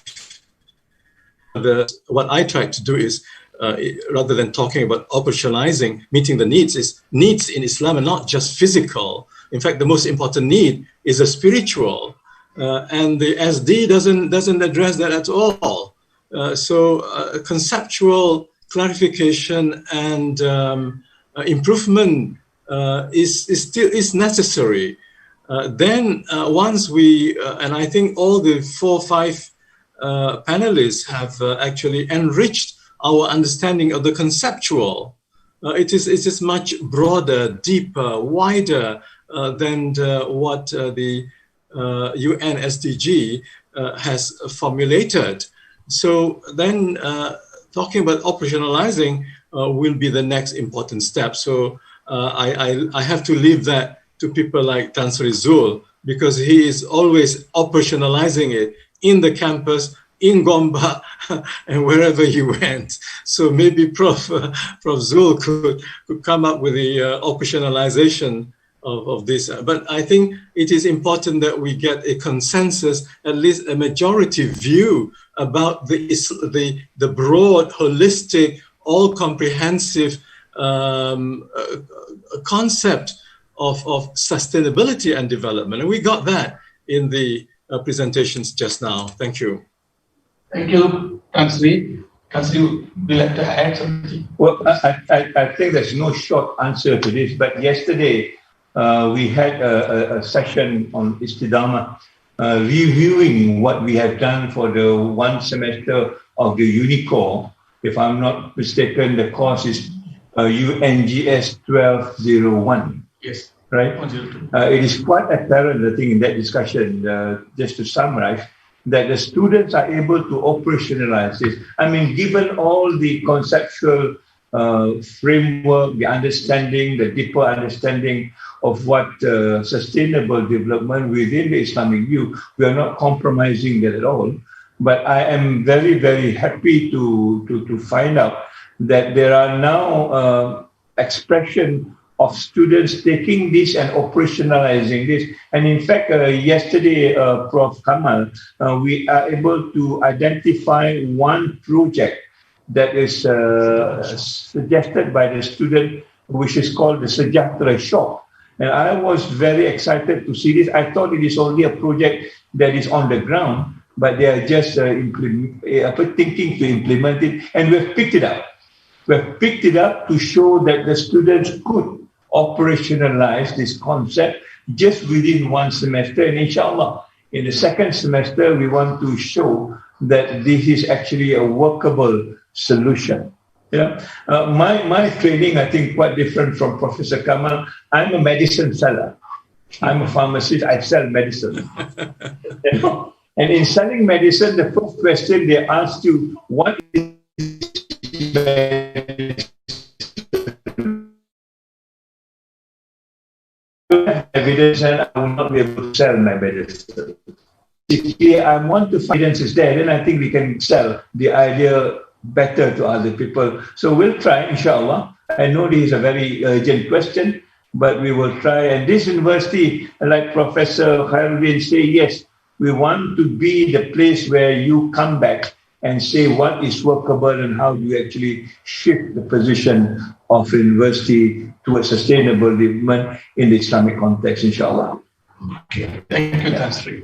In fact, in yesterday's Istidama country, Prof, the presenter who was a student who has done this project on sustainable development application by coming up with this JAKARTA shop, said he has 50 volunteers to really take into the project. Sure. It was very interesting. You were there, yeah. Yeah, I was there. Thank you. So this next question is sustainable development as a concept and as a new proposition on how to do development is rooted in Western construction and secularistic rendering of development. The epistemic and ideational basis of development so construed differs from Islam.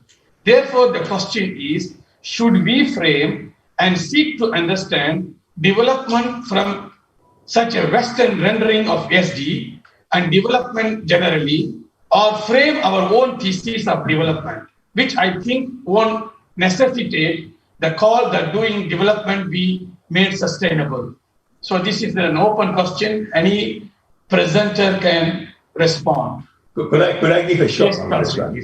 I would agree with Professor Kamal and the rest that the definition that was given by Brundtland's report, talking about the present and the future, is not sufficient. In fact, our definition, at least my point of view, we was asking, what about the past? You know, because when you talk about the future, it's already a compromised future. The future is already unsustainable, as it were. And if you move forward from this present to the future, you are just taking whatever is not sustainable forward. So we are looking back. I mean, in many respects, I agree with Professor Kamal that the sustainable development concept, it may be in a different word. It may be Al-Falah, I'm not too sure. But there is already this concept Islamically, and in fact, indigenously in many societies, the sustainable development, if you talk about balance, if you talk about moderation, if you talk about compassion, I think it's already there for a long time. And therefore, there is a need to go back. So our definition is, where is the past? And this is where it allows us as Muslims to go back to the days of the Prophet. I was reading, and I'm not very good at this, but there's a concept called hima, if I'm not mistaken, where the whole concept seems to mean like a sustainable development concept, that you preserve environments, that you make sure that, you know, this harmony within society is there. And I think these are the opportunity that we have. From the non-Islamic point of view, we have done 3 research. We have looked at Bali, when they look at the Subak system, where the rice growing system, yeah, that system has existed for more than 1,000 years. And that Subak system still stays, although it is now facing a lot of challenge, but the Subak system is there. When you go back to Thailand and look at what the performer king, and we talk about sufficiency economy, that has been there more than 100 years. We go to Bhutan and we see where Bhutan comes out with a gross national happiness. That has been there more than 500 years. So in other words, what we are talking about, we are not hung up on the definition given by the West or United Nations or Brundtland report, but we want to use this to leverage and see how else we can expand the idea so that other values come in, including Islamic values. And I think this is where I hope this seminar will enlarge and enrich it and see how far back can we go to the days of the Prophet and see whether the sustainability concept is there. And like Prof. Aziz said, I'm quite happy to know this Maqasid Al-Quran. It's something that I learned today, that we can now try to see whether the concept has been there for a long time, rather than just talk about Maqasid al-Sharia as such. I hope that makes sense to you. Okay. Thank you, Tan Sri, for your answer. The next question is, should COVID policies and fatwas have a life-wide learning approach, especially in the context of today where we have social economy and politics to be involved? I think he's referring to your slide on lifelong learning and life-wide learning. So how it is related to COVID-19 policies, how they will affect our life-wide learning and things like that. Well, basically, my understanding of lifelong learning and life-wide learning is also, I hope, in an Islamic concept, because we are here to learn. I mean, knowledge is part and parcel of the Islamic mission. I mean, the hadith of the Prophet that I know a little, that we go to China to learn. I mean, you learn from every nook and corners as long as the knowledge is beneficial. So I guess whatever term you call it, as long as it adds and enrich and make you a better person, I think that's the mission that we need to follow through. We need to do comparison, we need to learn comparative so that we know at what point we can sort of influence the other party in the context of comparison. Let me give you a simple example. Before Christianity is not for sustainable development. I mean, there's the whole work that talked about Christianity and sustainable development does not go together. And this is where I think Islam has got an advantage in trying to understand where is the knowledge and how do you look at knowledge. So now now we are going to revise. I think in Berlin in May, we're going to revise the concept of what education is all about. And this is where I hope Muslim scholars can bring into bear what is the understanding of knowledge as far as the taxonomy of knowledge, the deepening of knowledge. I'm sure we have got a different understanding when we talk about morality, family life, or religious values, spirituality. These are the things that I think we need to fill in when we talk about all these other things that is now brought to us, not as a kind of a mandatory thing, but we need to redefine it and make sure that it is within the ambit of the Islamic sort of perspective. Okay.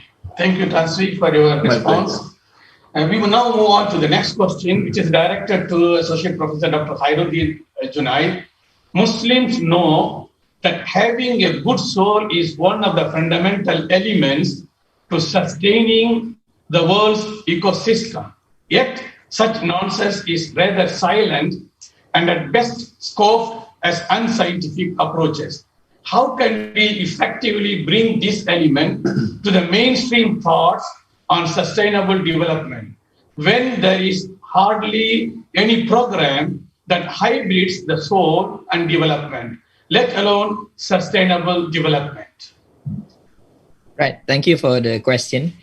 I think the first thing that we need to figure out is what do we mean by mainstream? And I finished reading a book by a psychologist. His name is Lotto, an American psychologist, who talks about how our brains actually structure how we view realities. And I think one of the problems that we have among Muslims is that because there are so many of us, 1.6 billion in the world, we view our mainstream as Muslims ourselves. That means we always usually talk to the converted. And that applies to everything that we do, be it the things that we create. Last time in Malaysia, they tried to create an Islamic car, and I don't think that project actually worked, to everything else. So this links back to the earlier question that Prof. Zul actually answered. In order for us to operationalize what we talk about and make it mainstream, we need to approach it from 3 levels. First is we need to be at the forefront of the knowledge industry. Never mind if IIUM is a small university. What is most important is for IIUM to give rise to cutting-edge research that speaks not only to a Muslim audience, but also to a universal audience. And this is our challenge, to produce knowledge for the whole of mankind. Prof. Osman Bakar just now, that one of the tragedies of modern human beings, modern Muslims, is that we like to talk to each other. And this has been the case since after the Second World War. And we need to get out of this shell. Only then can our ideas become mainstream. So we need to participate in mainstream or so-called universal discussions and put our universities out there in terms of innovation and knowledge production and reach out to everyone and everyone in the world. So that's the first, the knowledge. So to operationalize and to make our ideas mainstream, we need to produce knowledge that are powerful enough for the world to see as equivalent to what they are producing. The second thing is our products. What is it that we have produced? One of the critics of Islamic science is that the philosophy of science has been resolved, that it has to be Islamic. But Islamic science has not produced a product that the world can use. And this is what we are lacking right now. Muslims are not thinking and working hard enough to produce things. And here we're talking about physical things that the whole world can benefit. A simple thing, Sheikh Yusuf Qaradawi said one of his khutbah, that one of the problems with Muslims is that we cannot even produce a screw for a car that could be bought by people all over the world. We cannot even produce a screw, he said. And this is the thing that we need to go into. And IIUM can start this, especially the science and the engineering and other faculties, to produce things that would not only benefit Muslims but the world. So the product part. And to make our ideas more mainstream or more globally recognized, we need more activism. And I think this is a bit lacking at the intellectual level.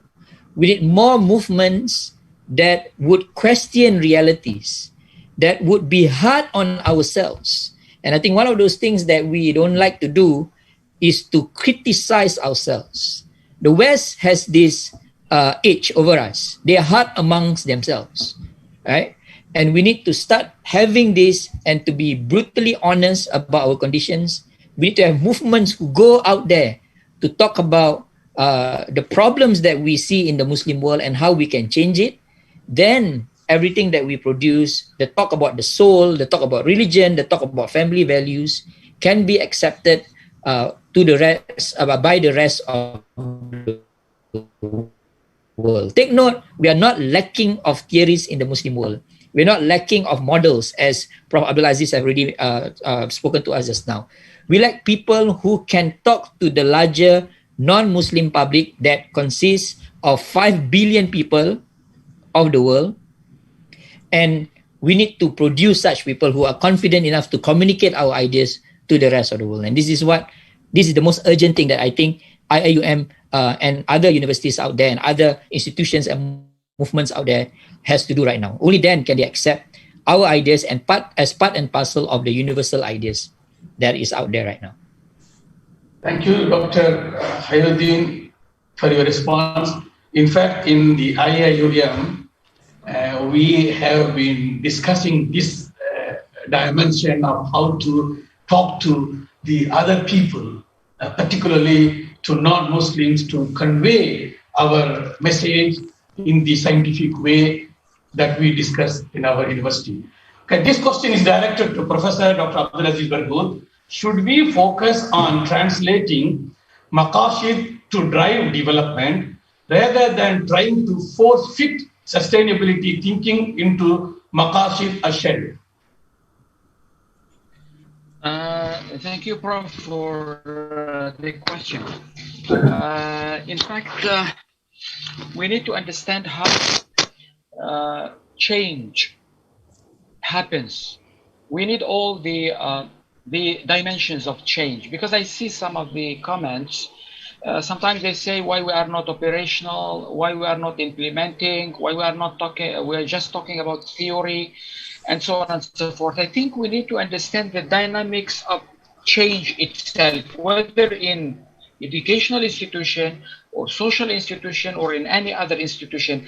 For example, the idea of operational definition, sometimes operational definition doesn't come haphazard, doesn't come from the sky. They come from a real context.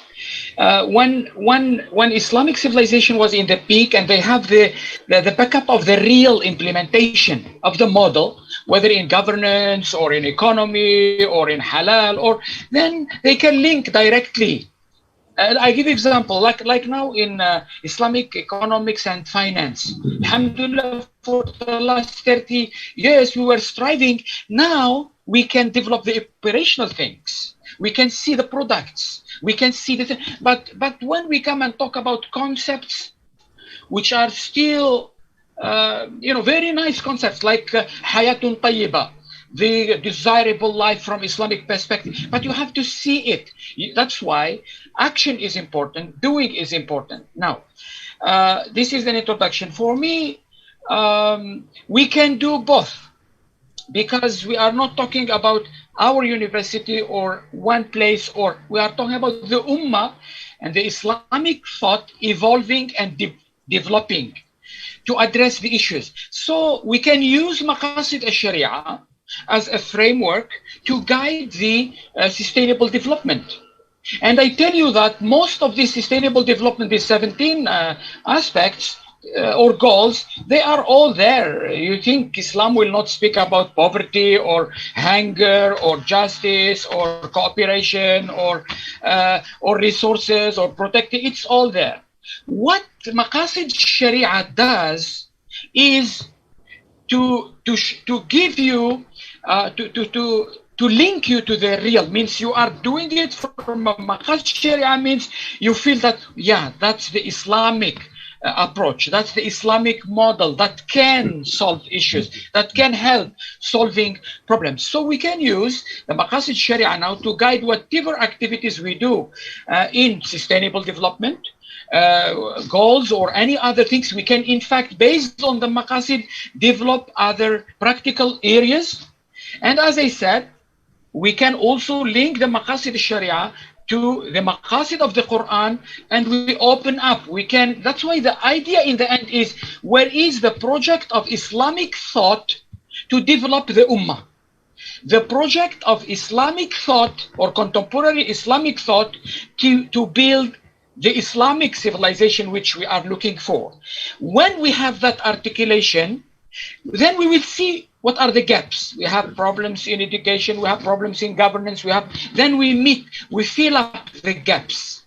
But when you work and you don't have a direction, you don't have a roadmap, you don't have a vision, you don't have this, we are segmenting the processes so that always the question will crop up. Oh yeah, you are more theoretical, we are not practical, these people are practical, these people are not. Why? Because we are having a cultural and mind issue.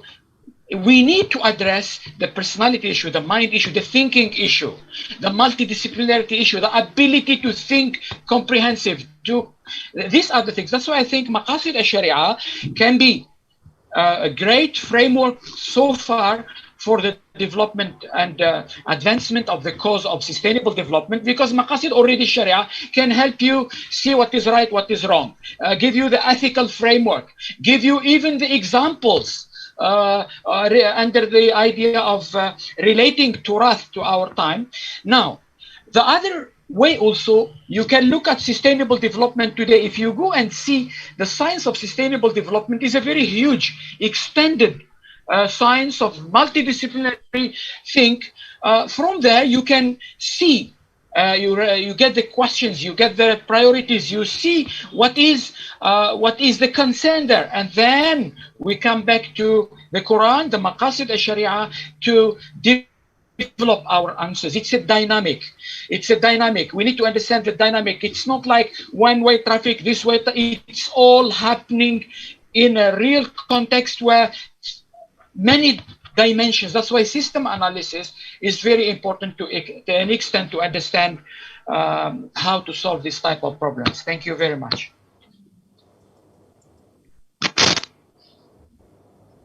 Okay, there are many questions.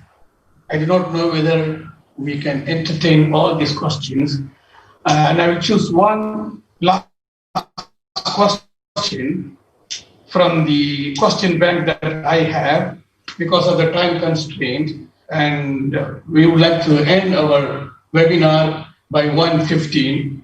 So the last question here is, in the operationalization of sustainable development concepts, what is the Islamic guidance in prioritizing competing interests in natural resources, especially where conservation and material and urban development collide? It's an open question. Any of the panelists can respond. Can I answer that? Yes, please. Yeah. I think first of all, we need to develop from Islamic thought first, the basic philosophy and theology, and also fiqh in certain field of life. For instance,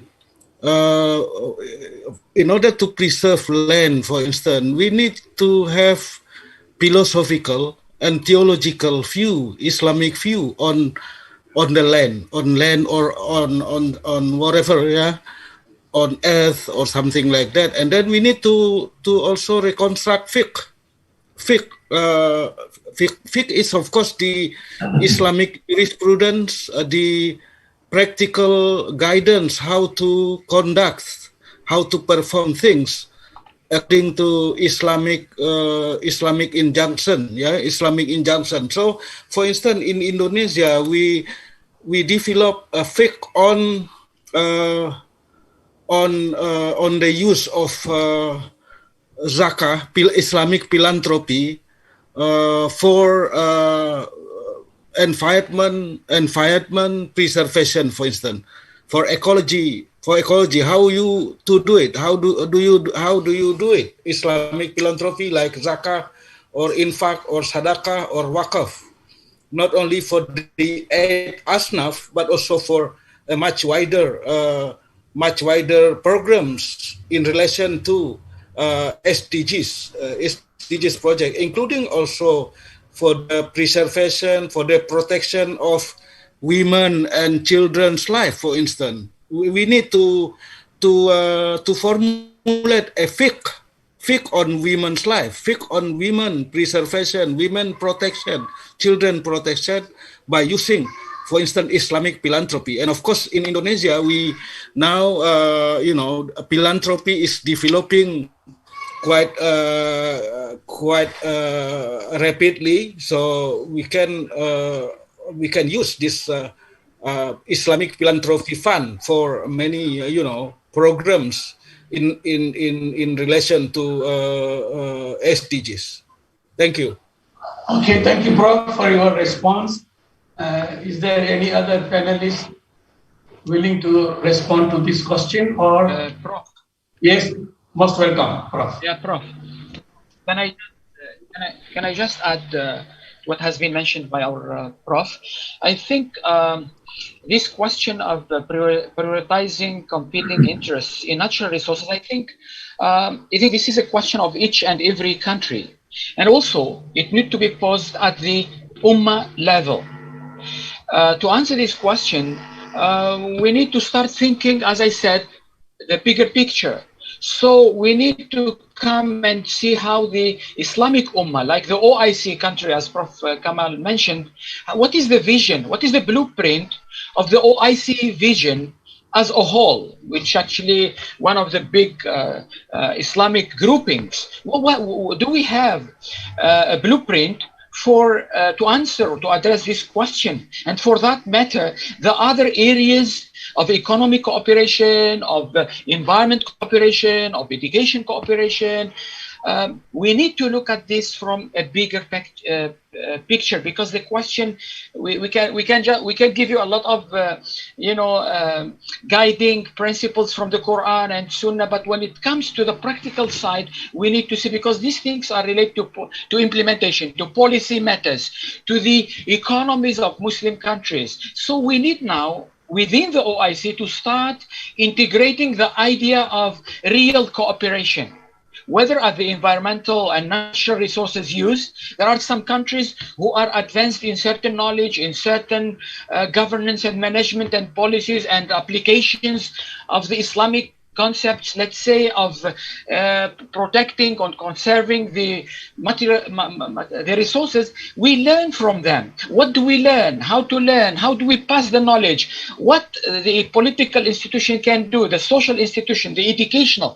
It's a question which needs not, let's say, a very simple answer, but it's a complicated one. But in the end, we need, as I said in the beginning, we need that type of comprehensive thinking which combines the theory and the real things that's happening, because thousands of activities are happening under sustainable development in Islamic societies, but we don't know what heading where and what are we going to achieve after 30 years or 50 years. Are we getting the real right substance and vision for it, or we just do activities for the sake of doing activities of sustainable development? That's why I said the issue has to be dealt also as a cultural issue, as a mind issue, as a behavior, as an attitude.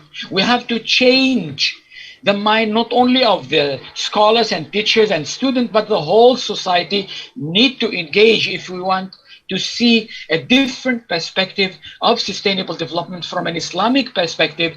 Many things has to change. Thank you very much. Okay, thank you very much, Professor Dr. ABDELAZIZ BERGHOUT. I have a request from the participants. They say that they have so many things to seek clarification, and there are many questions, and they are even proposing a continuity of this seminar for another occasion, so that all these questions can be answered. It's a monthly thing now. Inshallah, we will try and discuss at our committee level, and ISTAC will be organizing series of seminars. As I said to Translate yesterday, that we will have a seminar in March, April, May, June, and July. We have already decided the themes for every monthly webinar. Inshallah, we will communicate with you. And I'm quite satisfied with the participation of the people from different parts of the world. And we have seen on the screen the maximum number of participants, which is 300. Apart from that, people were following our program in Facebook and YouTube. And this is a quite successful program. And I thank everyone who was contributing to the success of this program. And on behalf of the International Institute of Islamic Thought and Civilization, first and foremost, I would like to thank our Honorable Rector, Chancellor DZULKIFLI, for giving his precious time from 10 until 1:20, although he has too many important activities to attend. But he has given priority to our webinar, Alhamdulillah, and because of his presence, we were able to have this successful program. And on that note, I would like to also take this opportunity to thank Professor Emeritus Tansri, Professor Muhammad Kamal Hassan, for his valuable time for 3 hours, and then Professor AZRA from Indonesia, Associate Professor Dr. KHAIRUDIN from Singapore, and also Professor Dr. ABDULAZIZ BERGHOUT. These panelists have really sacrificed their 3.5 hours to really help us in clarifying the issue of Islamic thought and sustainable development.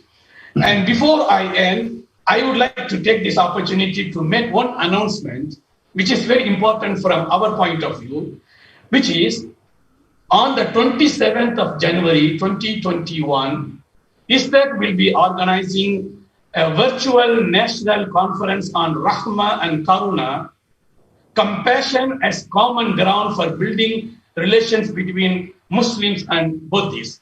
This conference will be held on the 27th. I would like to request all those participants who have participated in this seminar also to register and benefit and support our ongoing programs. So with this, I once again thank the participants who have been with us from this morning until now, and for their attempts to ask many questions, and they have given hundreds of comments which I have in my phone, and Sister Hasina has also informed me through the phone that there are many questions which are really unanswered because of the time constraint. So this shows that we have the concern for Islamic thought and sustainable development. Inshallah, we will try to organize another seminar in February, which will be in line with this, but we will have a different topic, and we will bring Islamic Sharia dimension also as well to have the clarification on Islamic sustainable development. So with this, once again, I thank all the participants, including the Chancellor Rector and all other members, technical staff from ITT, technical staff from ISTAC, and all other participants. Thank you all very much. May Allah bless every one of us, inshallah. May Allah protect every one of us from this COVID-19. May Allah protect the whole ummah, the whole of humanity from this virus pandemic. And we hope to have a good life in the light of what we believe in Maqasid al-Sharia. With this one, I once again thank all of you. Wa billah tawfiq wal hidayah. Assalamu alaikum wa rahmatullahi wa barakatuh.